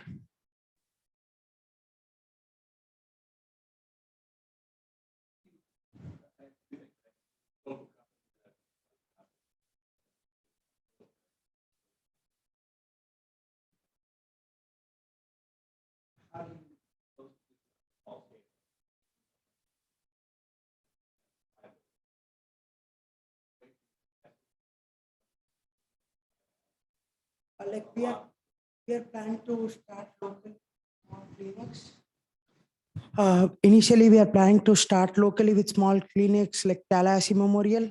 We could integrate with the outpatients data, starting with that, and slowly expand to like complex data. And also, we are also have plans collaborating with insurance companies and government agencies, validating data with medical records. As we use blockchain, our data is authentic and reliable. As it is tamper-proof, they can trust our data.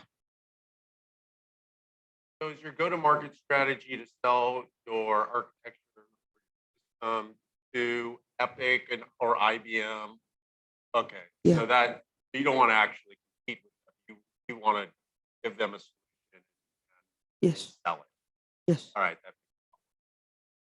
We want to provide the same system for government organizations and insurance companies, so that like if they want to go for the background verification, or if they want to authenticate or validate the patient's records, like whether he or she has a real disease or whether he or she's records are genuine, they can use our system because our systems are immutable and tamper proof. So obviously it's gonna provide the authentic data. So this is a red ocean market.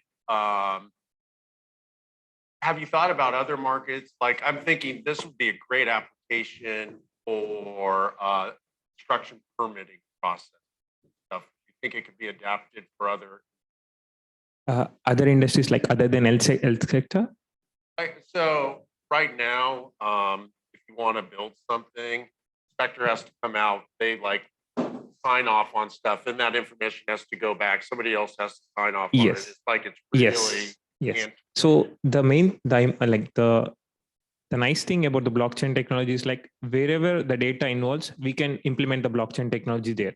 Like if the thing you mentioned, like authenticating from the different owners, we can use a smart contracts for those things. Smart contracts are nothing but like authenticating and making the thing automated. Like whenever the certain user or the certain owner authenticate it, it gonna do it automatically from the back end, and the next it gonna go to the next person, and the same process repeats. Yeah, we can use the smart contracts in those things. Yeah, I know a lot of contractors, huge pain point for them, and I've always thought blockchain would be great. Yes. And it's blue ocean, not a red ocean. Yeah, obviously. The thing is like we can see the real-time examples, like main example, Bitcoin from the 2008 till now, it's no one can break it. And we can take those examples and we can consider it. Yeah. All right, good.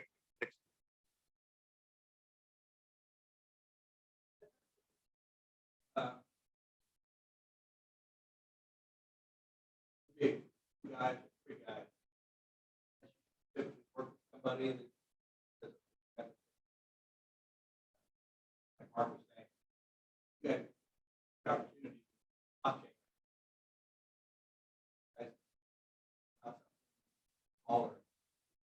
Lots of opportunities.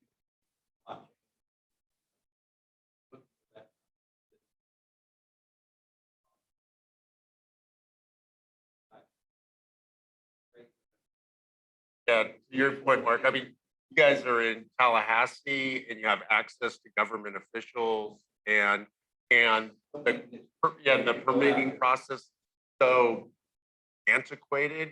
It just seems like this is such like a BHAG, big, very audacious goal, which I love, but maybe size of your team and your resources, maybe biting off something a little bit smaller, that just, or it's just, to Mark's point, that's maybe a better way to go. Yes. The thing is, like, I started the blockchain technology from the year 2019. Like, even I published 2 international papers on the applications of blockchain technology. And this is one of the thing which I haven't shown on the paper. So the thing is, like, I want to go for the patent further and would like to implement this. And apart from these, like, even we can use, like a few of the things where areas where we can use this thing is like video surveillance and many things, like even in the real estates and in the government agencies and everything, we can use the same thing. Yeah, it's like a huge market.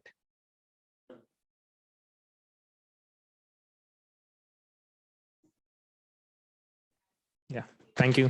Thank you, everyone.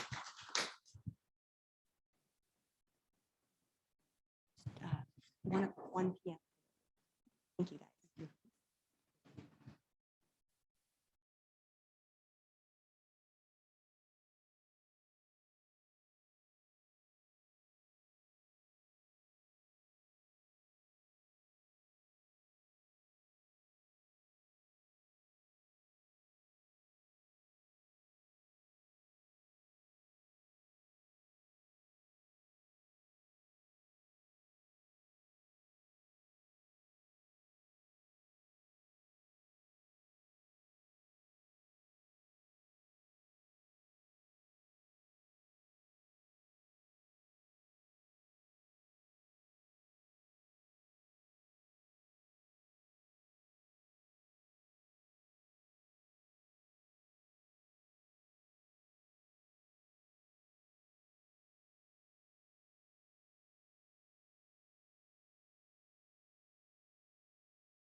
You've been Zooming a lot?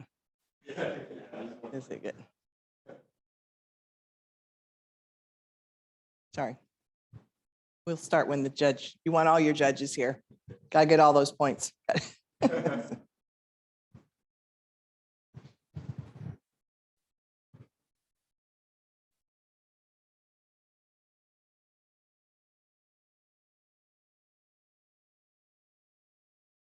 Okay, so next up, we have Vision X.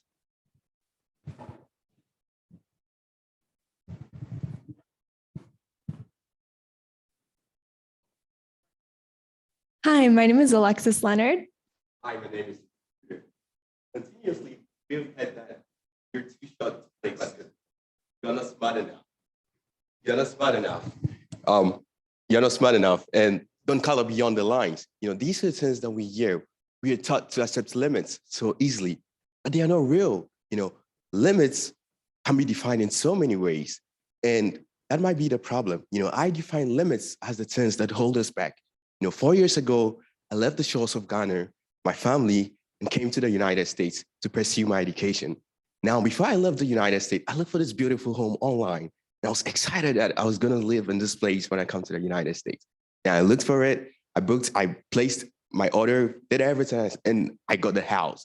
Now, I came over to the United States. When I arrived in the United States, I followed the directions of this information that I had, and I couldn't find this house. I looked for it and I couldn't find it. It actually took me to a farmland and I was homeless. You know, I was homeless, and that's a limitation. But this limitation doesn't only relate to me, it relates to all of us in an industry.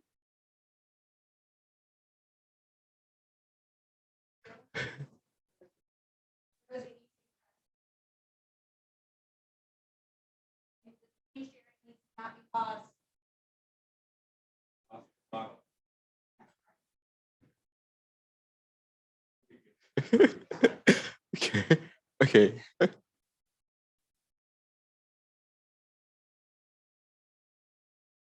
Yeah.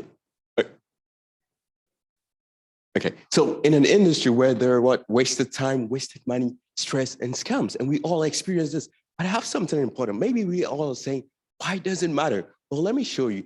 60% of us actually cannot access and know the length and breadth of the homes in which we want to live in. We don't know what is the length and breadth of the walls of this next house that we're going to live in. You know, another problem is that 75% of us, we are irritated by what we see in person than what is represented online. You see a beautiful house online, it has beautiful photos, and you go there in person and you're like, oh my boy, like, what is this? You know, but that is a problem. But let me surprise you. Now, we have 230 trillion global building stock today that remains largely offline. And that is 4 billion buildings right now are offline. And we have 20 billion spaces right now that we can tell their dimensions. We can tell how tall, the length and breadth of these walls. This is a problem. And this problem, you know, at VisionX, we actually see problems as opportunities. And so we created the first engaging platform to enhance the home search experience. And how do we do this? Well, we use augmented reality. Now you can stand in front of a house, move your phone, and then take a picture of a house, and you get to know the price of the house. You get to know the real estate agency responsible for the house, and you get to know something wonderful that I want to show you. Look at it. You get to know how it looks like inside. You get to see the length and breadth of all the walls. You have maximum information to decide the next house you want to live in. Now, more to that, well, earlier in the day, we had basic listing where you have newspapers, where you have magazines, and you had people listing their homes right there. And then we had, then we moved to listing with photos. You go to all these websites, they list your homes with nice pictures, nice photos, and you see all of that. But now we've gotten to we've gotten to the stage where you use AR and VR. You can stand in front of a house and take a picture of it, and you have all that information to yourself to decide that I want to live in this house. And also, the market size for VR and AR in real estate alone is a whooping $2.6 billion. That's another opportunity. And that is what VisionX is doing. We are taking advantage of this opportunity. And what have we done so far? Well, we have tested one market in Tallahassee within 4 months, and we have onboarded 500 buildings. We have averaged 800 scans per month, and we have 900 downloads.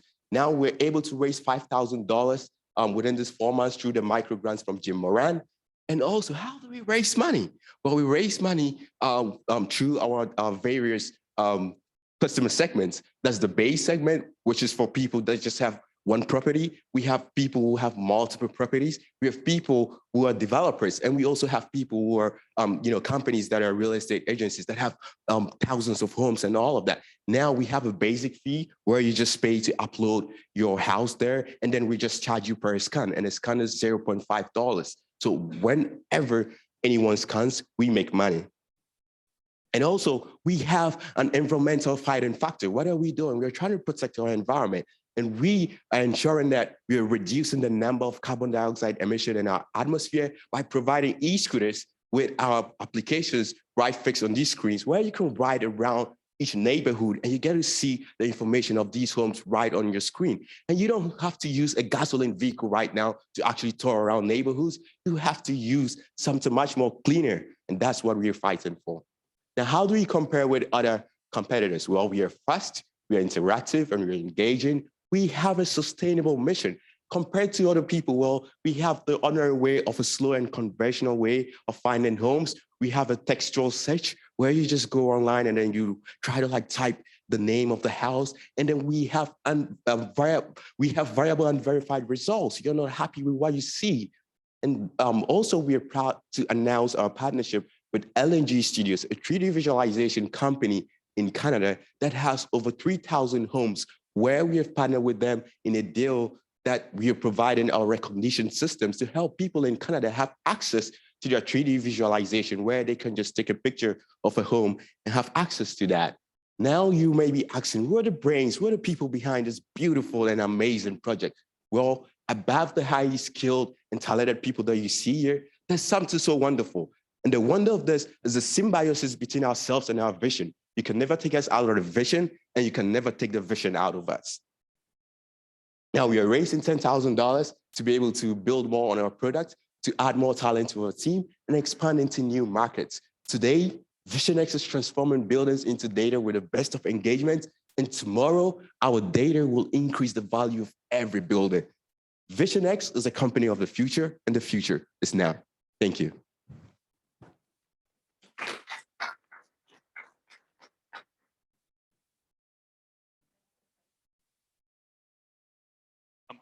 Wow. Amazing. Thank you. How would you compare your product to beauty AI? So augmented reality comes with AI. Sorry, augmented reality comes with AI. So the basic root of augmented reality is AI. There are two components of augmented reality. The first part is the AI part that uses computer vision, where you build a machine learning model to learn and know the picture pigments of a building, And so that's the first component where we're using AI. Now, the second part of it is actually just providing visualization, So like we mentioned earlier, you can take a picture of a home. And once you do that, the first step is what recognizing the home, knowing that this is the home we want. And the second step is what showing for the information. And so a lot of times, so many people get confused with even VR and AR. VR has to do with just, being in a virtual world, but AR has to do with being in the real world, but adding something more to engage with people. And so that's what AR is. And also that's how we sort of differentiate AR with AI. But in AR, you can have AI. Yeah. Clear on.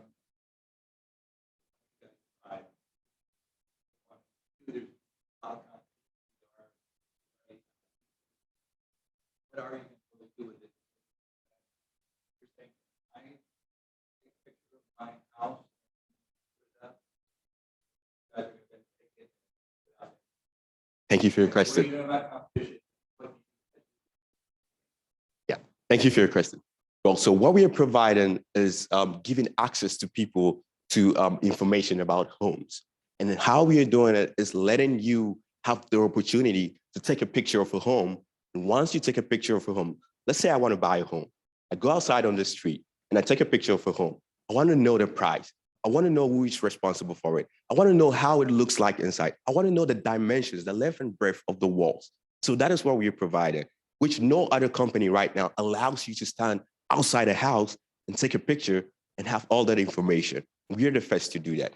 That's why I earlier on spoke about the difference between VR and AR. Right now in the market, most people are doing VR. VR is where you can see the 3D visualization, but nobody's provided the third end where you can stand in front of a house and have access to a layer that connects you to the original physical building.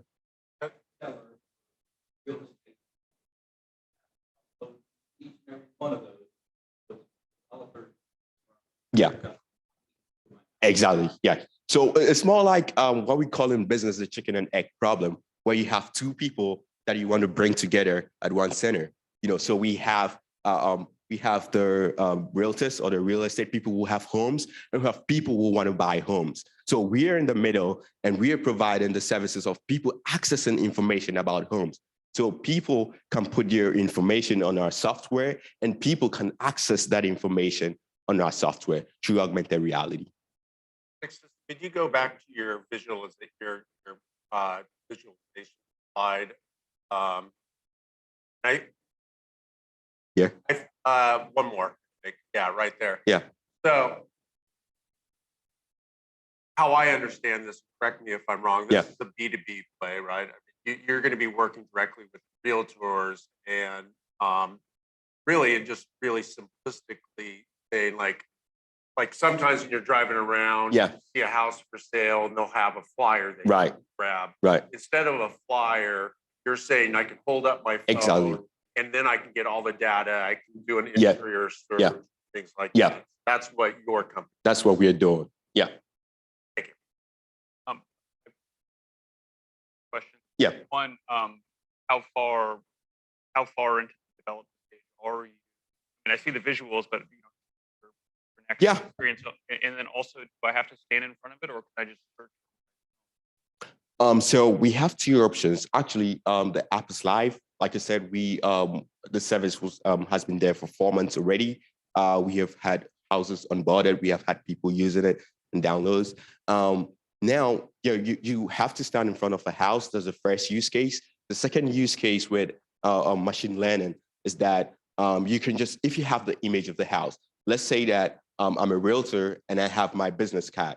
We can put an augmented reality pigment on your business card. Now, anytime you share your business card, all what people need to do is scan it. And when they scan it, they see the house on the business card. They have access to all that information. All the houses that realtors? Not all the houses, but a particular house that maybe he wants to sell at that moment. Yeah. So the realtor would basically have an interface where it would update. Exactly. Yeah.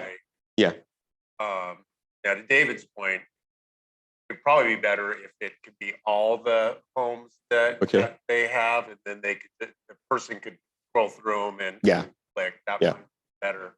Exactly. You want to talk about reducing the emission thing? Yeah. I would be more attracted to being able to virtually walk up or augment. Walk up the house and go through the experience as a drive around and walk through. Yeah. One thing we also wanted to address as to that was that usually or randomly you're walking and you see a lot of homes, you see a lot of things in your environment, but hardly do we communicate so much with our environment. Hardly do you even know much about it.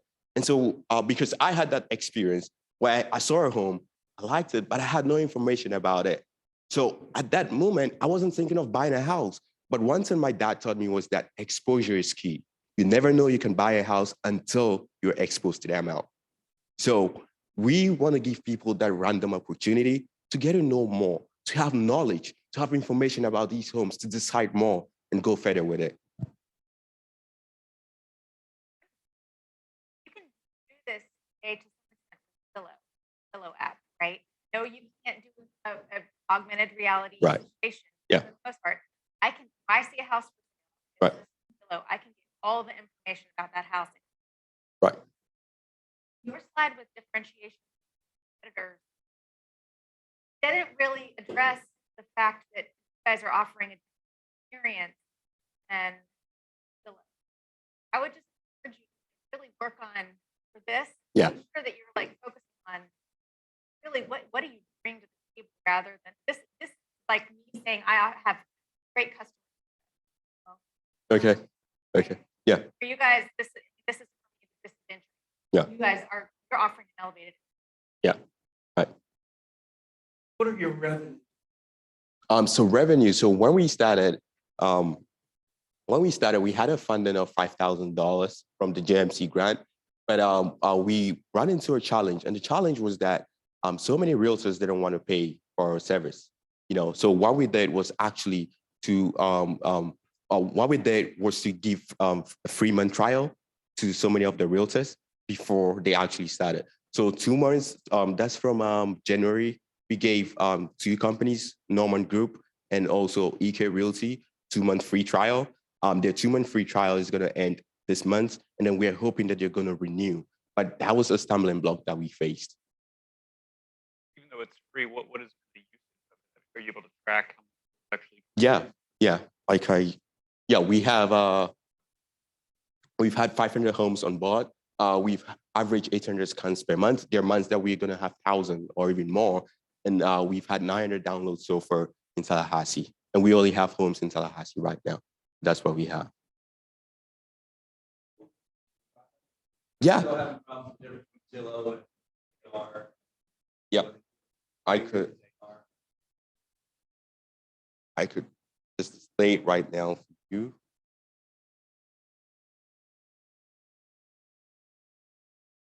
Yeah, because but because it has to do with location and like where you stand and with a house. That was why we couldn't actually like have a video, not a video, but like have an in-person demo. But I can show you from my phone just like how it works out, and we can like take a look at it. So this is how the app is. So in front of a house, when you press this, it scans the building. And once it detects a building, it tells you and provides that information to you. Now I'm going to show you like just an example. So right now, because there's no house, it's actually, but I played a game. Now you can see a tiger. I see a tiger, right? Yeah. So it is AR. Exactly. So if there was a house here, it detects the house and it shows you all the information right in front of it. My only one bit of potential related feedback is that if you would have like recorded that, I think that would have instantly connected me exactly what you're like recorded doing like in the actual 30-second experience. Yeah. Okay. Yeah. Thank you. Yeah. Sorry about the mics. Yeah. We just- Here you go. you got one? Okay. Yeah. Yeah, that works. Thank you. All right.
Okay, judges ready?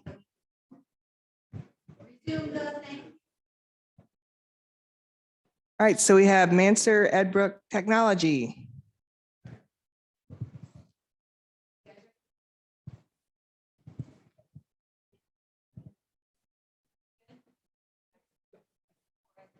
Hi, good morning. Well, we're Mansur Edbrook Technology, and today we'll be talking about how we plan to lower the barrier to entry for rapid prototyping.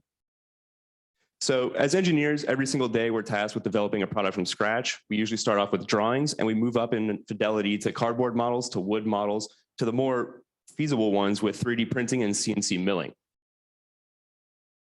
With 3D printing, a lot of people think that you're going to get these complex parts that look like this that are very high quality and very usable.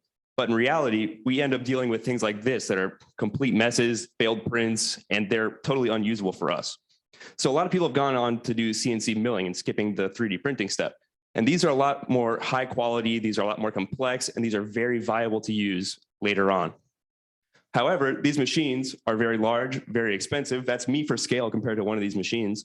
And that leads to them getting contracted out. And it takes weeks, if not months, to get your parts in hand. So with this void between the easy to acquire, easy to use machines and the expensive and large machines, no one's really gone to the middle and tried to solve the problems that exist in the gap. So that's where we came up with Firebird. And Firebird is a 5-axis CNC machine that'll fit on a desktop such as that and combines a lot of different technology to operate. On the left side here, on the left side here, we have a linear motion module. This is accurate to within half of a human hair. And then we have our workspace area, which combines the rotary axes of motion in order to get you your 5 axes of motion. And then we have the computer module, which is the brains of the operation.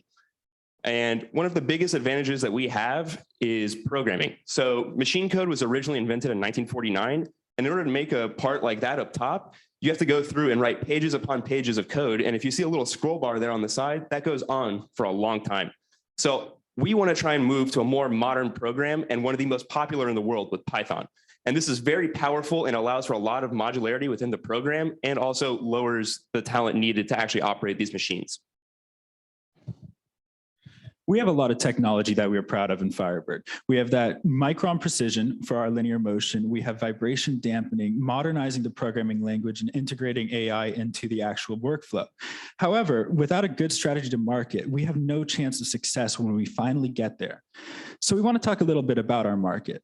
We're approaching the rapid prototyping market, which is composed of 3D printing machinery, which sold $5.2 billion in revenue in the US in 2021 and has an extremely fast growth rate of 11.3% annually.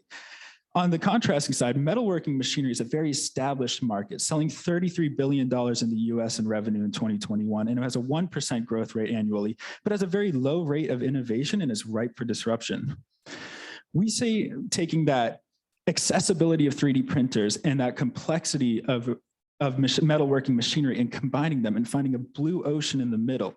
And we're going to have a combined addressable market of $38 billion per year and 290,000 accessible customers in the US alone. Our primary source of revenue is going to be through machine sales. We're targeting a sale price of $15,000 per unit, which will have a margin of $7,000 per machine. This is 46% margins per machine. As well, we're going to be bundling it with something we call a CAM software. This helps with making it a very plug and play experience for the engineers, saving them time and effort in doing their prototyping. This is going to be a software as a service model and have higher profit margins as it is software based. We also have pivoted recently to a modular approach with our design, which allows us to upgrade components over time and offer these to consumers at a higher profit than the base machine. And as well, it has the added advantage of separating the machines and simplifying shipping and assembly and lowering our shipping costs. We focus on two main things after we started this company: viability and momentum.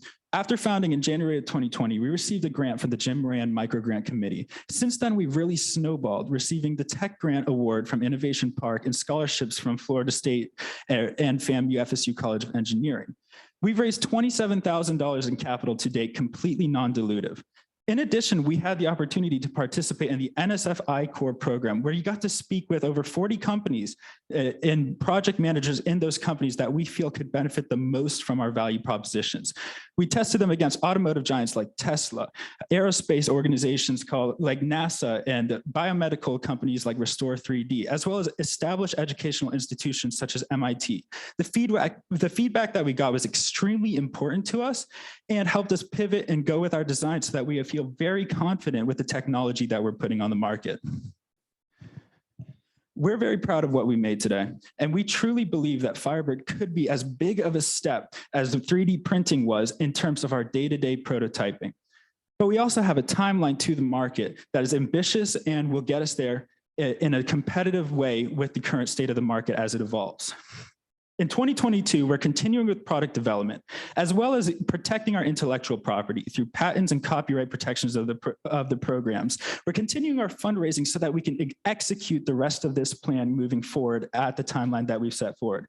In 2023, we're going to expand our team, finalize the CAM software and pilot software, and put together an advertising campaign so that when Firebird debuts in Q3 of 2023, we have a strong foothold in the market. Looking at 2024 and beyond, we're going to continue support, give over-the-air updates to make this simplified and easier for the user, and release the first of our module upgrades going from a one product company to several. As we go on, we're going to invest heavily into research and development and design, as well as advertising and marketing in order to get a good stronghold as we go to the market, as I mentioned before. With the sale of just 600 units by the end of 2023 or 2024, we'll have recuperated our estimated costs going up to that point. This is where the InNOLEvation program has a chance to really impact our business and give us a great advantage moving forward. With a grant of $10,000, we would put it towards iterating our prototype, consulting with professionals, legal professionals, and technical professionals in order to make sure that this is safe for the market and has a strong entrance. We'll also form purchasing contracts with our suppliers and create advertising materials. We'll travel to talk with investors and fundraise that final bit and begin the search for our team expansion. Thank you so much for listening to us today. We're so excited for what Firebird and Mansour Edberg Technology has in store for prototyping. At this point, I'd love to turn it over for questions from you guys.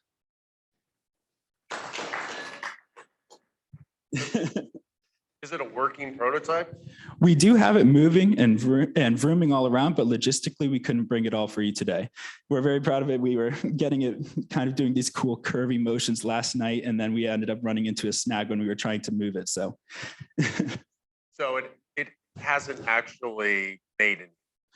we just got the mill in yesterday. We ordered it in December, and due to back order and supply chain issues, we got stuck with it until literally yesterday. And we're also short a few pieces of stock that we're going to be needing to actually make some of the things for the rotary bed.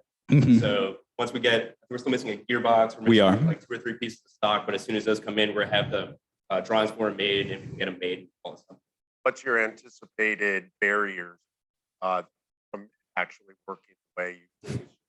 So there's always the problem with programming. We're making a custom pilot program, which is rather ambitious, rather than using the on the market open source things, which are based on G code. But we really think the advantage of modernizing the program will be worth it. However, we are mechanical engineers. We can't pretend to be the best programmers on earth. We like to program, but without software engineers, we expect that to be a significant significant point of conflict and issue as we develop Firebird and get it to a working prototype state. As we expand our team, we expect that problem to decrease, especially as we get software engineers and consult with them along the way. I had a question. Yeah. Your proposed machine, I understand it right, with the CNC larger machine, Yes. but at 10th of sales price, larger. Yes. What do you think your biggest breakthrough?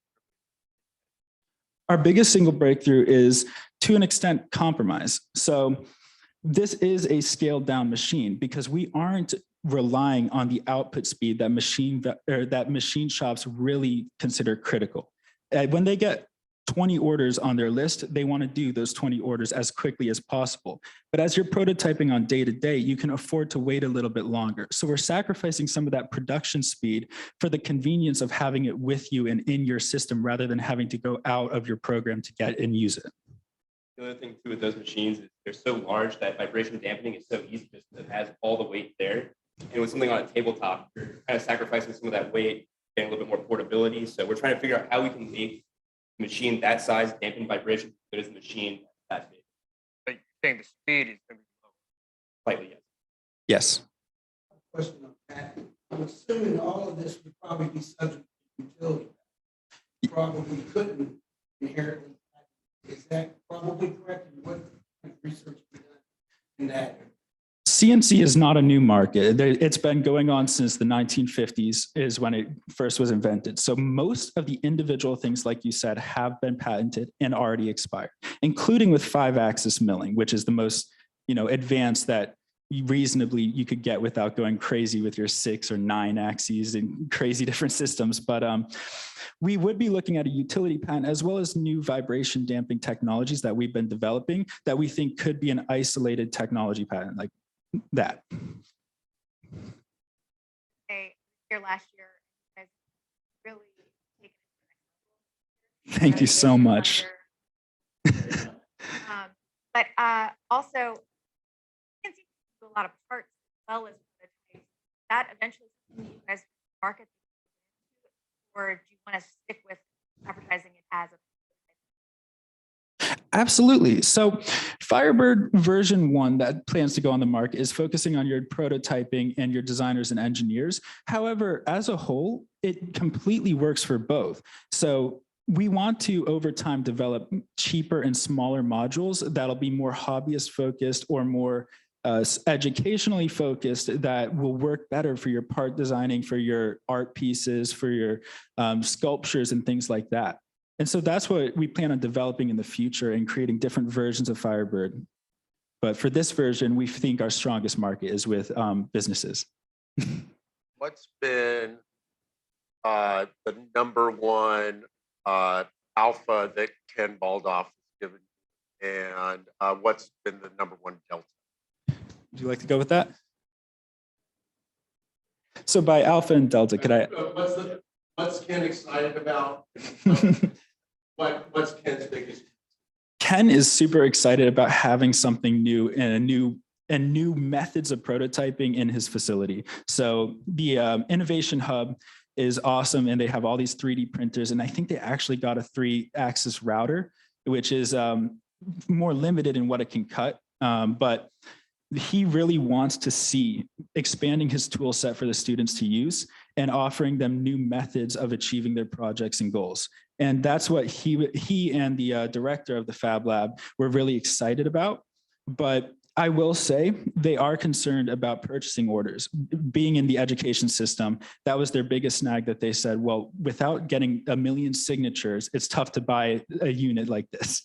And so having something like a marketing package directed towards the faculty and the upper management or the administrators is going to be important in entering the education space. You're welcome.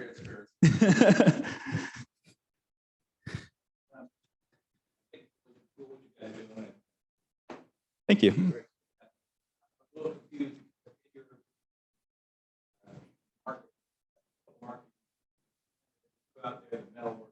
Mhm.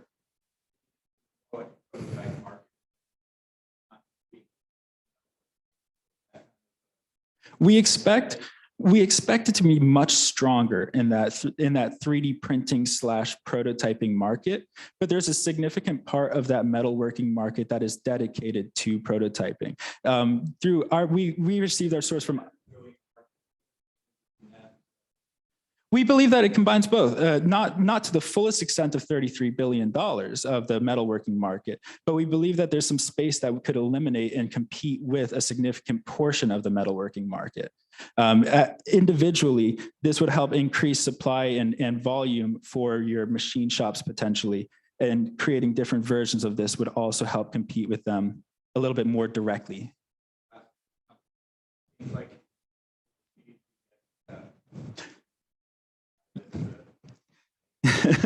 That's why we believe our most protectable asset is going to be the programming. The advancements in programming, first of all, offers a licensing opportunity, but second of all, is the hardest part to copy. you know, we can have this cool vibration damping technology, but it takes buying one of these units to decipher how we did it. And so that's why by having a complex system with the most advanced program and the best pilot program, most modifiable and everything like that, which is at this point not planned to be open source, will make it so that someone can't just take our machine, build a carbon copy replica and put it on Alibaba for everyone to buy. So in addition to the one that you were standing next to, the larger, that in addition to it focusing on those larger ones, production volume, they also, I mentioned, use bigger projects, right? So what's the maximum, what's your constraint size? So we're working with this to have about a 10-inch by 10-inch by 10-inch cube. That's still very usable for most prototyping needs and for what most people need day to day.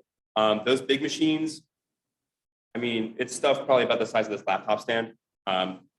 Sometimes if they have a big enough machine, do engine blocks, but still, you're not going to be doing that very often. Yeah, funnily enough, the 10-inch diameter, I had looked it up recently, and we'd be able to make an entire go-kart engine block on just this machine. So it definitely has volume for the vast majority of day-to-day prototyping needs. And also, you mentioned on one of your slides, but you mentioned kind of funding you garnered to date. Yes, so to date, we've gotten $27,000 in non-dilutive funding. We started with the Jim Ram Microgrant Committee, which gave us $5,000. And then last year, we got to participate in the InNOLEvation Challenge, which again was $4,000. Our biggest funding milestone to date was when we won the Tech Grant program, which is hosted by Innovation Park. That was a $15,000 grant, where it was like proudest moment of our lives up to that point. And so we've also garnered it through other ways, participating in the NSF I-Corps program. They gave us $2,000, and we received a scholarship from Florida State and the FAMU FSU College of Engineering to help with travel expenses. So all in all, that was a complete non-dilutive funding, and we're very happy with where we've gotten to date.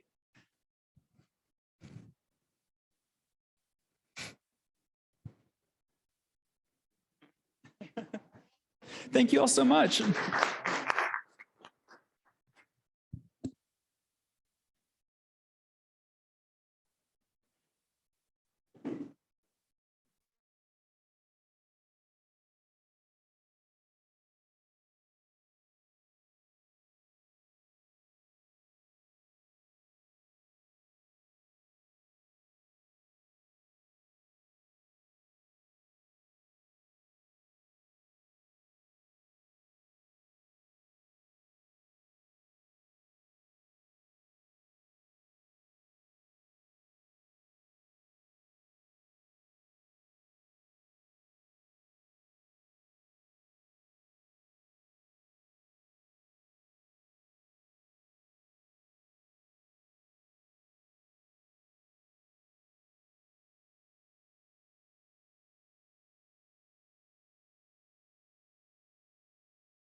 Probably should give you the.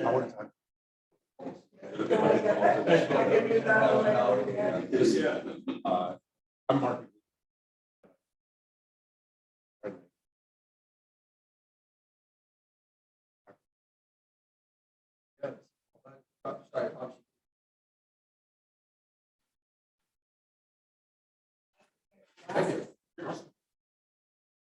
Like a coaster as well. Sorry, like a coaster. This is a 3D Printed printed coaster. 3D printed. Anybody else would like a lemonade iced tea before we get started?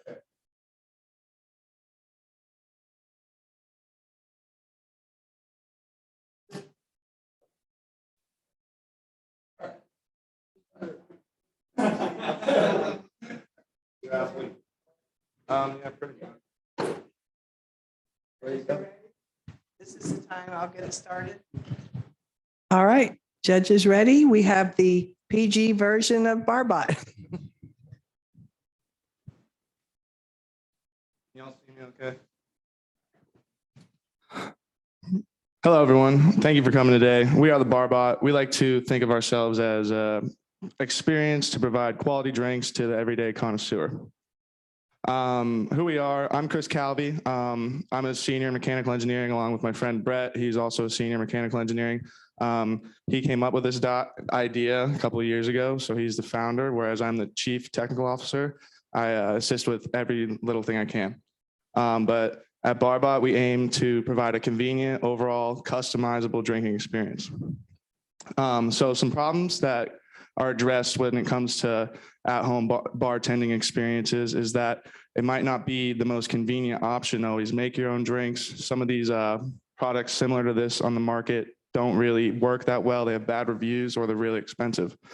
But whereas we would like to solve those issues by having the Barbot that you see here today. As you just saw, we had the sweet tea dispense and it is coming to fruition quite nicely. With Barbot, we provide connoisseurs the luxury of conveniently crafting high-quality customizable drinks. So moving on, we have the journey of where we started. So this is back in 2019. Brett conceptualized the idea and he drew up this mock. Moving on, we had this in 2020. Then we made a next prototype last fall. This is our rendering of this prototype here. And this final image is what we have for you today. And then moving on, I'm going to make a little transition. Thank you. So getting into where we currently are today with our current traction in the market. Starting off with the market demands this product. From a pretty large survey pool, you can see that 96% thought that this product was different from other ones on the market. 93% found it more appealing, and 75% would use this product at least 2 to 3 times per week. Moving into our website visitor traffic, this was tracked through Google Analytics over the course of the past year. You can see we have over 6,000 unique website visitors from 102 different countries throughout the world. Then now here are the 2 biggest things for our traction right now is on TikTok, we have a combined 2.5 million views, and on Instagram pages that we were able to find that we posted our videos, they have a combined follower count of over 15 million. Moving on to this in the past few days, we opened up pre-orders and we currently have a total of 10 pre-order deposits for future versions of these machines.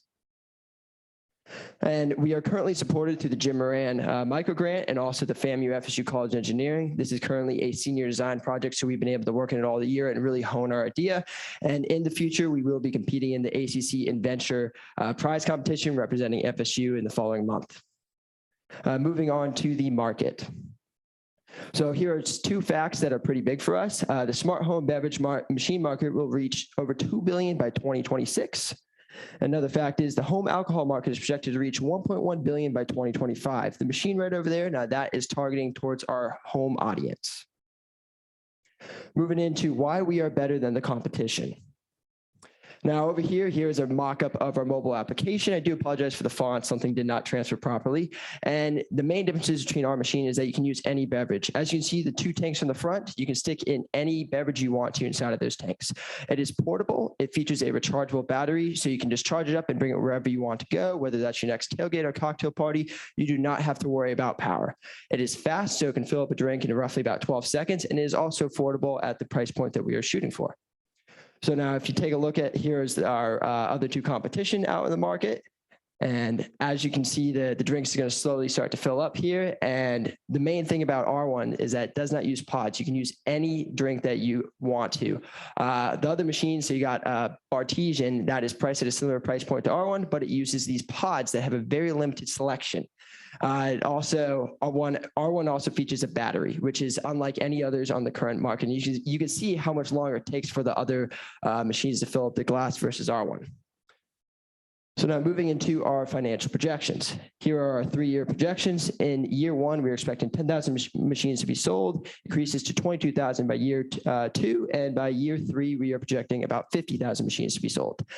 So the reason how we came up with these reasonings is we did our whole market cap valuation, and we essentially are assuming 3,500 machines will go to household consumers that make about 75,000 a year. Another 3,500 could be bought by, say, corporations, gifted clients, stuff like that. And the rest of them will be other miscellaneous machine sales. So now moving into our timeline. So for the rest of this year, we're going to continue with user testing, get a lot more feedback. Later this year, we're going to secure additional funding to manufacture this machine. 2023, we really want to work on manufacturing and building up our product line. 2024, we would like to invest in new products and continue the business. And 2025, we would like to release a new product line and also sell to restaurants in the future for this kind of machine. So if you guys are interested in pre-ordering a BarBot, you're more than welcome to scan the code. It will take you directly to our website. If you'd like to contact us, feel free to use any of the contact information over at the side there. And I'd be happy to answer any of y'all's questions.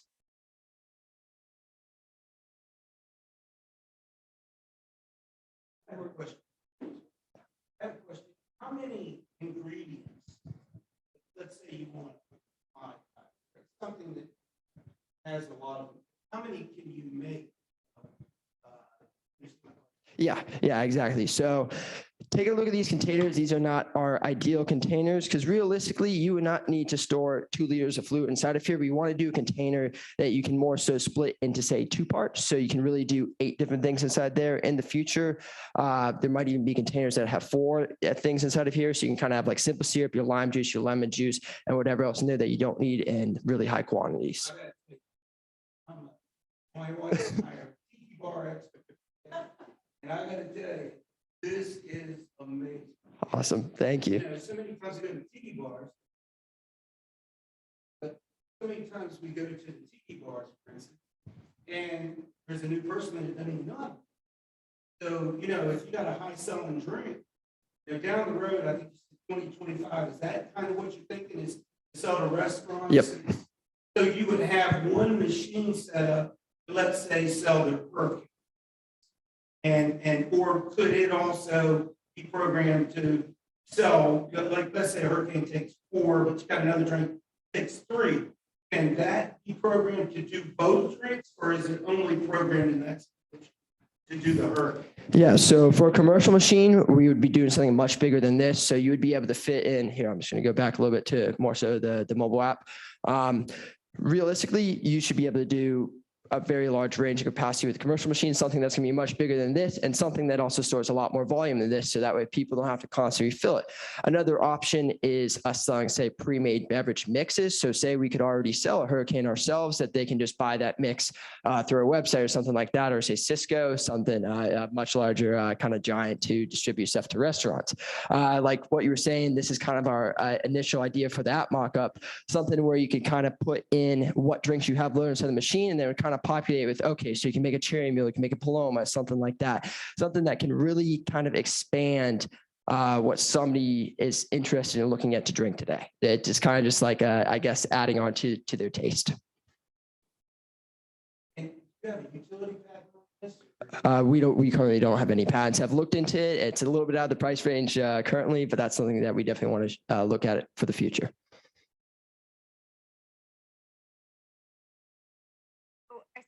your plan that next year you want to sell 10,000. Yeah. So how are you going to, where does the money come from to create 10,000? So one thing that we recently started was pre-orders, and especially towards the end of this year, we want to use those pre-orders to kind of go for venture capital funding, because we really feel that this is kind of the product that could get a decent amount of money quickly and get up and running, because we've proven the viability of it. It's easy. It's more so easy. It's a lot easier to go viral with this kind of product, and especially the whole social aspect of it. People are going to tell their friends and their families about us. And it's kind of like you see a machine like this, you see the lights and you kind of see the whole package. It's a lot more easier to market a product like this. That's why we're expecting so many machines to be sold in the first year. We've also taken a look at a lot of our click-through rates. So especially on the website, we have about a 10% conversion rate from when we launch pre-orders to people that actually place the pre-order. So that's a little bit higher than most industries for us. That's pretty good. And that's kind of what we're basing things off of. We have not decided yet. We really want to do the US. That is what we are shooting for. But at the same time, we have to remain cost effective. So we're really kind of just, we really have not done enough analysis yet to kind of figure out exactly where we can manufacture. The mobile application that you obviously have it right there. That's something where I can, what I want in my phone, tell the machine what to do. Yep, that is exactly the goal for this. It really adds a lot of customization. So right now we're using the tablet mainly for prototype and stuff like that. It would have some sort of screen on there in the future. Another thing too that we would like to consider is essentially having the app on the machine as well. So that way, say somebody didn't have the app on their phone, they would not necessarily need it to operate the device. A lot of friends and families. There's also people who've sent it out outside of friends and families as well. Yeah.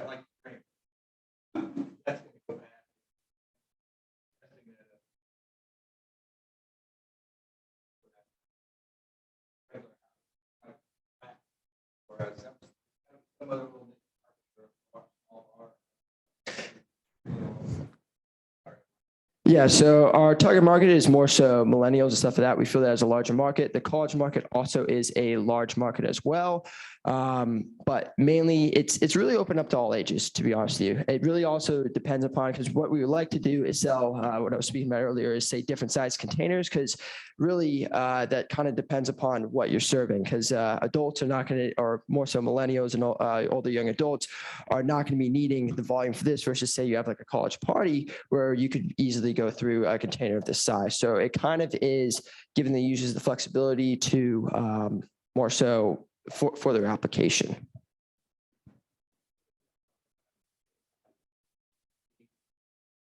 Yeah. Mm-hmm.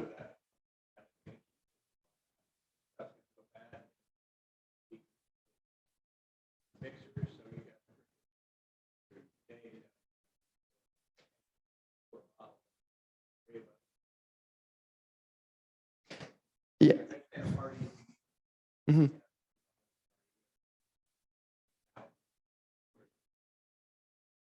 Yeah. So another thing, more so it's an item if somebody like, you don't 100% need it, but really what it is that it's kind of, it's an interesting thing.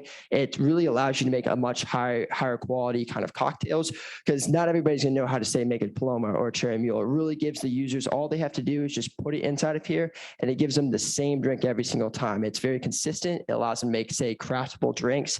It's really something that they can kind of use to expand their tastes, kind of entertain guests and something along those lines. And your point about the stuff going bad is that these containers have lids that you can put on them and kind of stick it in the fridge for a few days. So that should be able to extend the life of them, because you can remove every single container with this machine pretty easily. That was kind of a feature that we designed in mind, because we were assuming that not everybody's going to go through, say, 2 liters of, say, some vodka or something like that. So you could easily kind of stick it in your freezer, keep it cold, and especially when you put it into the machine, it's much more refreshing the next time you want to have some.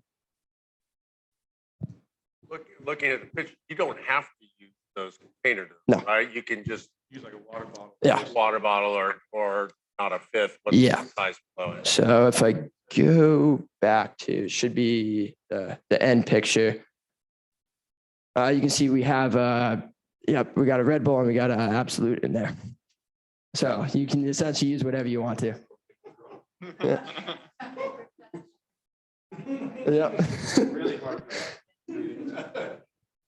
What's the ice down there? Is there a chilling component to this or? So right now, we're not looking at adding a chilling component for a couple reasons. That's going to significantly increase the cost and also significantly increases the electricity usage because we really want this machine to be portable with the rechargeable battery. We do have a space inside there. So the pumps work without the battery. I don't have the battery on me today, but essentially it would raise the cost significantly. So it could also be a different model in the future, something that incorporates cooling, but we really want to kind of go inside with a model that's affordable by most. Like a lot to bite off for this. Because it was hard enough to get it to this point, including chilling component would be a lot more difficult, but ice is pretty inexpensive, so you can just toss it in your cup. So the final conceptual design, I mean, I know it's still rough, yeah. I mean, like as close, we're gonna get this as close to that within, how much time we have left. So do you envision the LED, that's considered LED? Yeah. So will that be part of it or is it all going to be controlled by the app? So to answer your question, the reason why there's this many LEDs on this right now is because they sell them in 5-meter strips. And when you cut the strip, it kind of breaks the thing. So in the future, we're going to have a lot less LEDs that you can, because with the current app that comes with LEDs, it's like hundreds of features. You can change each LED to any color you want to. So it'd be a little bit less glowy and a little bit more professional looking, but that is something that we also want to give the users the experience too, that they can change the color to essentially anything. That's kind of, here, I'll just show you. Ideally, it'll be like, see how there's like this plexiglass panel, which you can then, there's right here. We'll have another thing guarding the back so you don't see all the wires and tubing. We're not yet.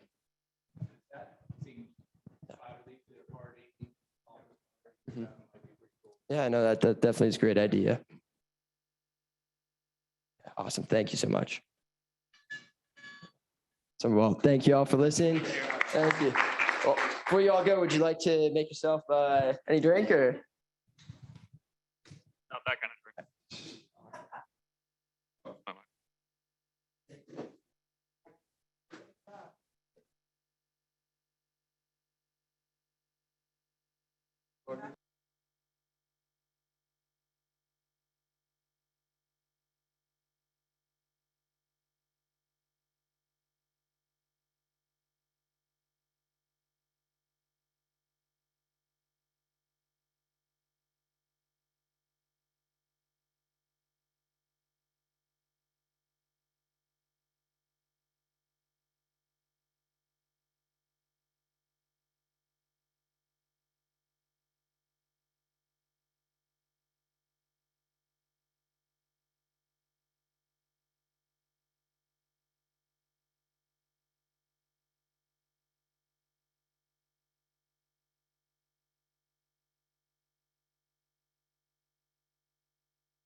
Okay.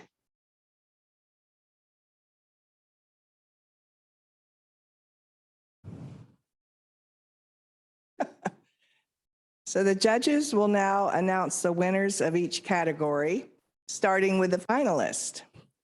And the two finalist teams are Spaspa and Huggy Rugs, and they will each receive $500. So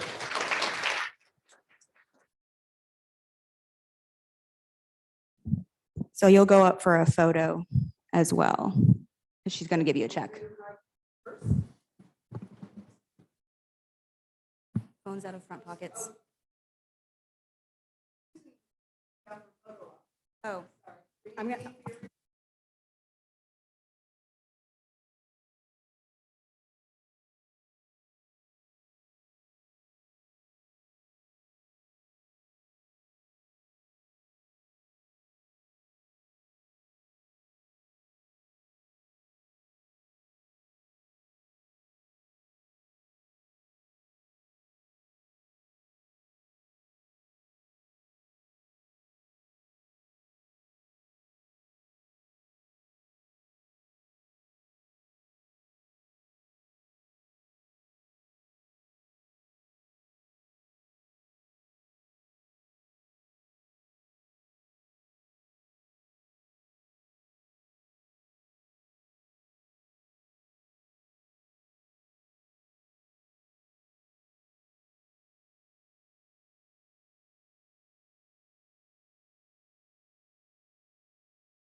Yes. All right. Well, first of all, great job to each and every single one of you. I was talking with Susan a little while ago about how much bravery and how much time it must take to do these kind of things. So thank you for putting yourselves out there every single day and year. The congratulations to Sproutful Notes, the winner of the $4,000 Spirit of Entrepreneurship Award.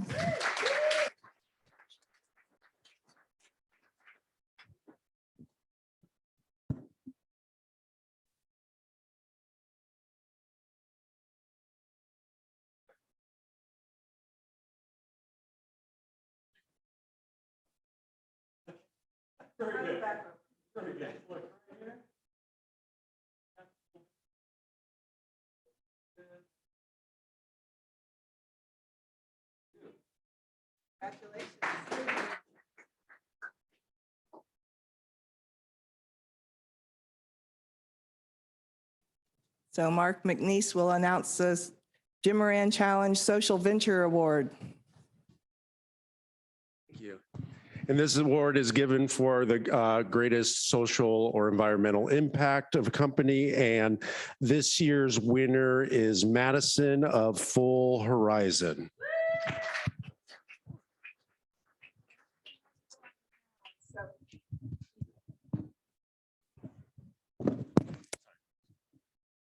Madison had to go out of town, so she's not actually here to receive her award, but we will make sure that she gets it.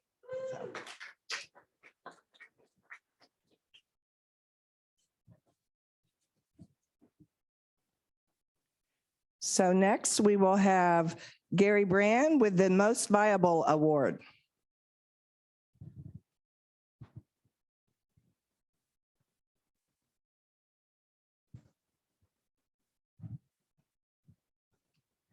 The winner of the Most Viable Award for $4,000 is Bullseye's Bricks.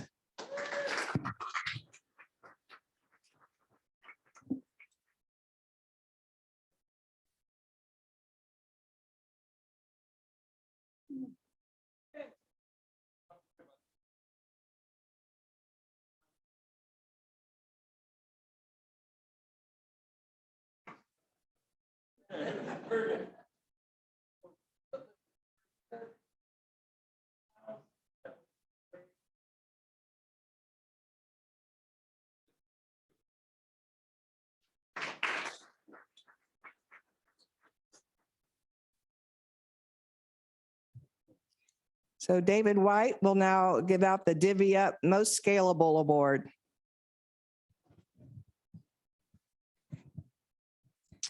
All right. The winner of the $4,000 Divvy Up Most Scalable Award is VisionX.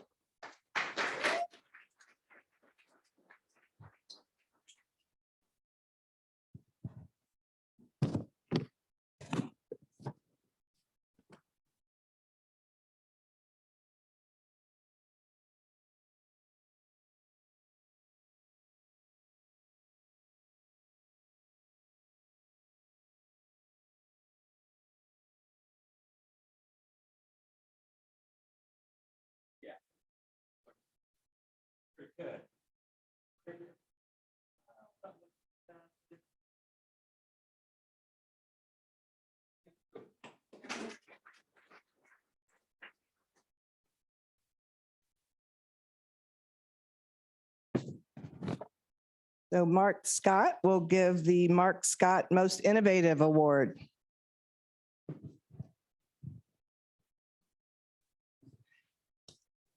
And congratulations to Barbot for the winner of the $4,000 Most Innovative Award. Thank you.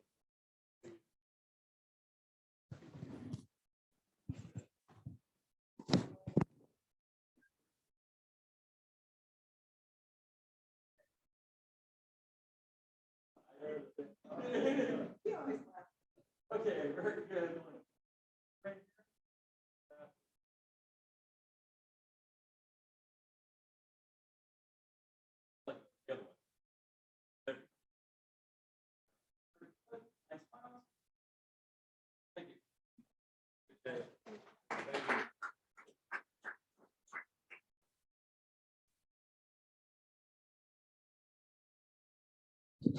Okay, Vince Knoll will now give the Knoll Family Fund's Best Overall Award. I wonder who it could be.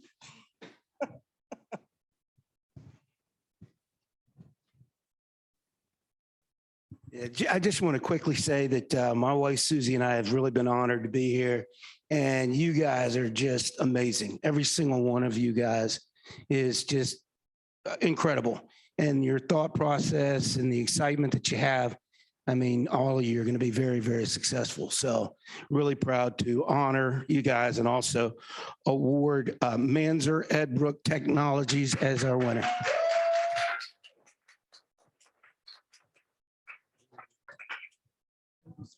Thank you.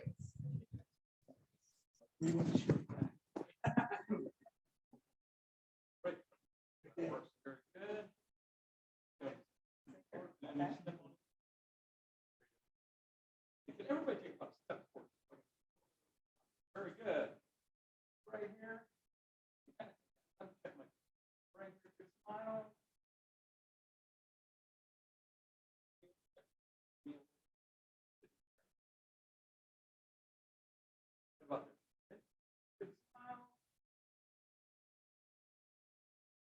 Fantastic. Thank you. Oh, I'm sorry. Get back in there. Thank you.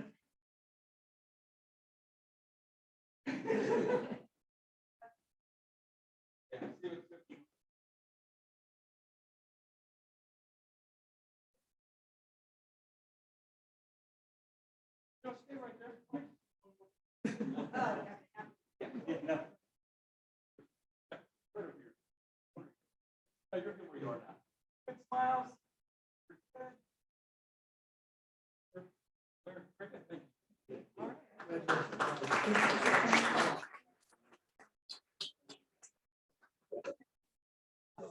All right, I want. Yeah, I had my final. Okay. Actually, yes, as the earlier judges have said, you all did an awesome job, and it's been wonderful to be with you starting in the fall when you were coming to the workshops and entering the competitions. And, you know, you've come a long way, and I'm very proud of how everybody did. The judges were impressed. You made the college look good because you guys look good. So thank you for that. So let's give a round of applause to all the participants and be proud of the great job that you did.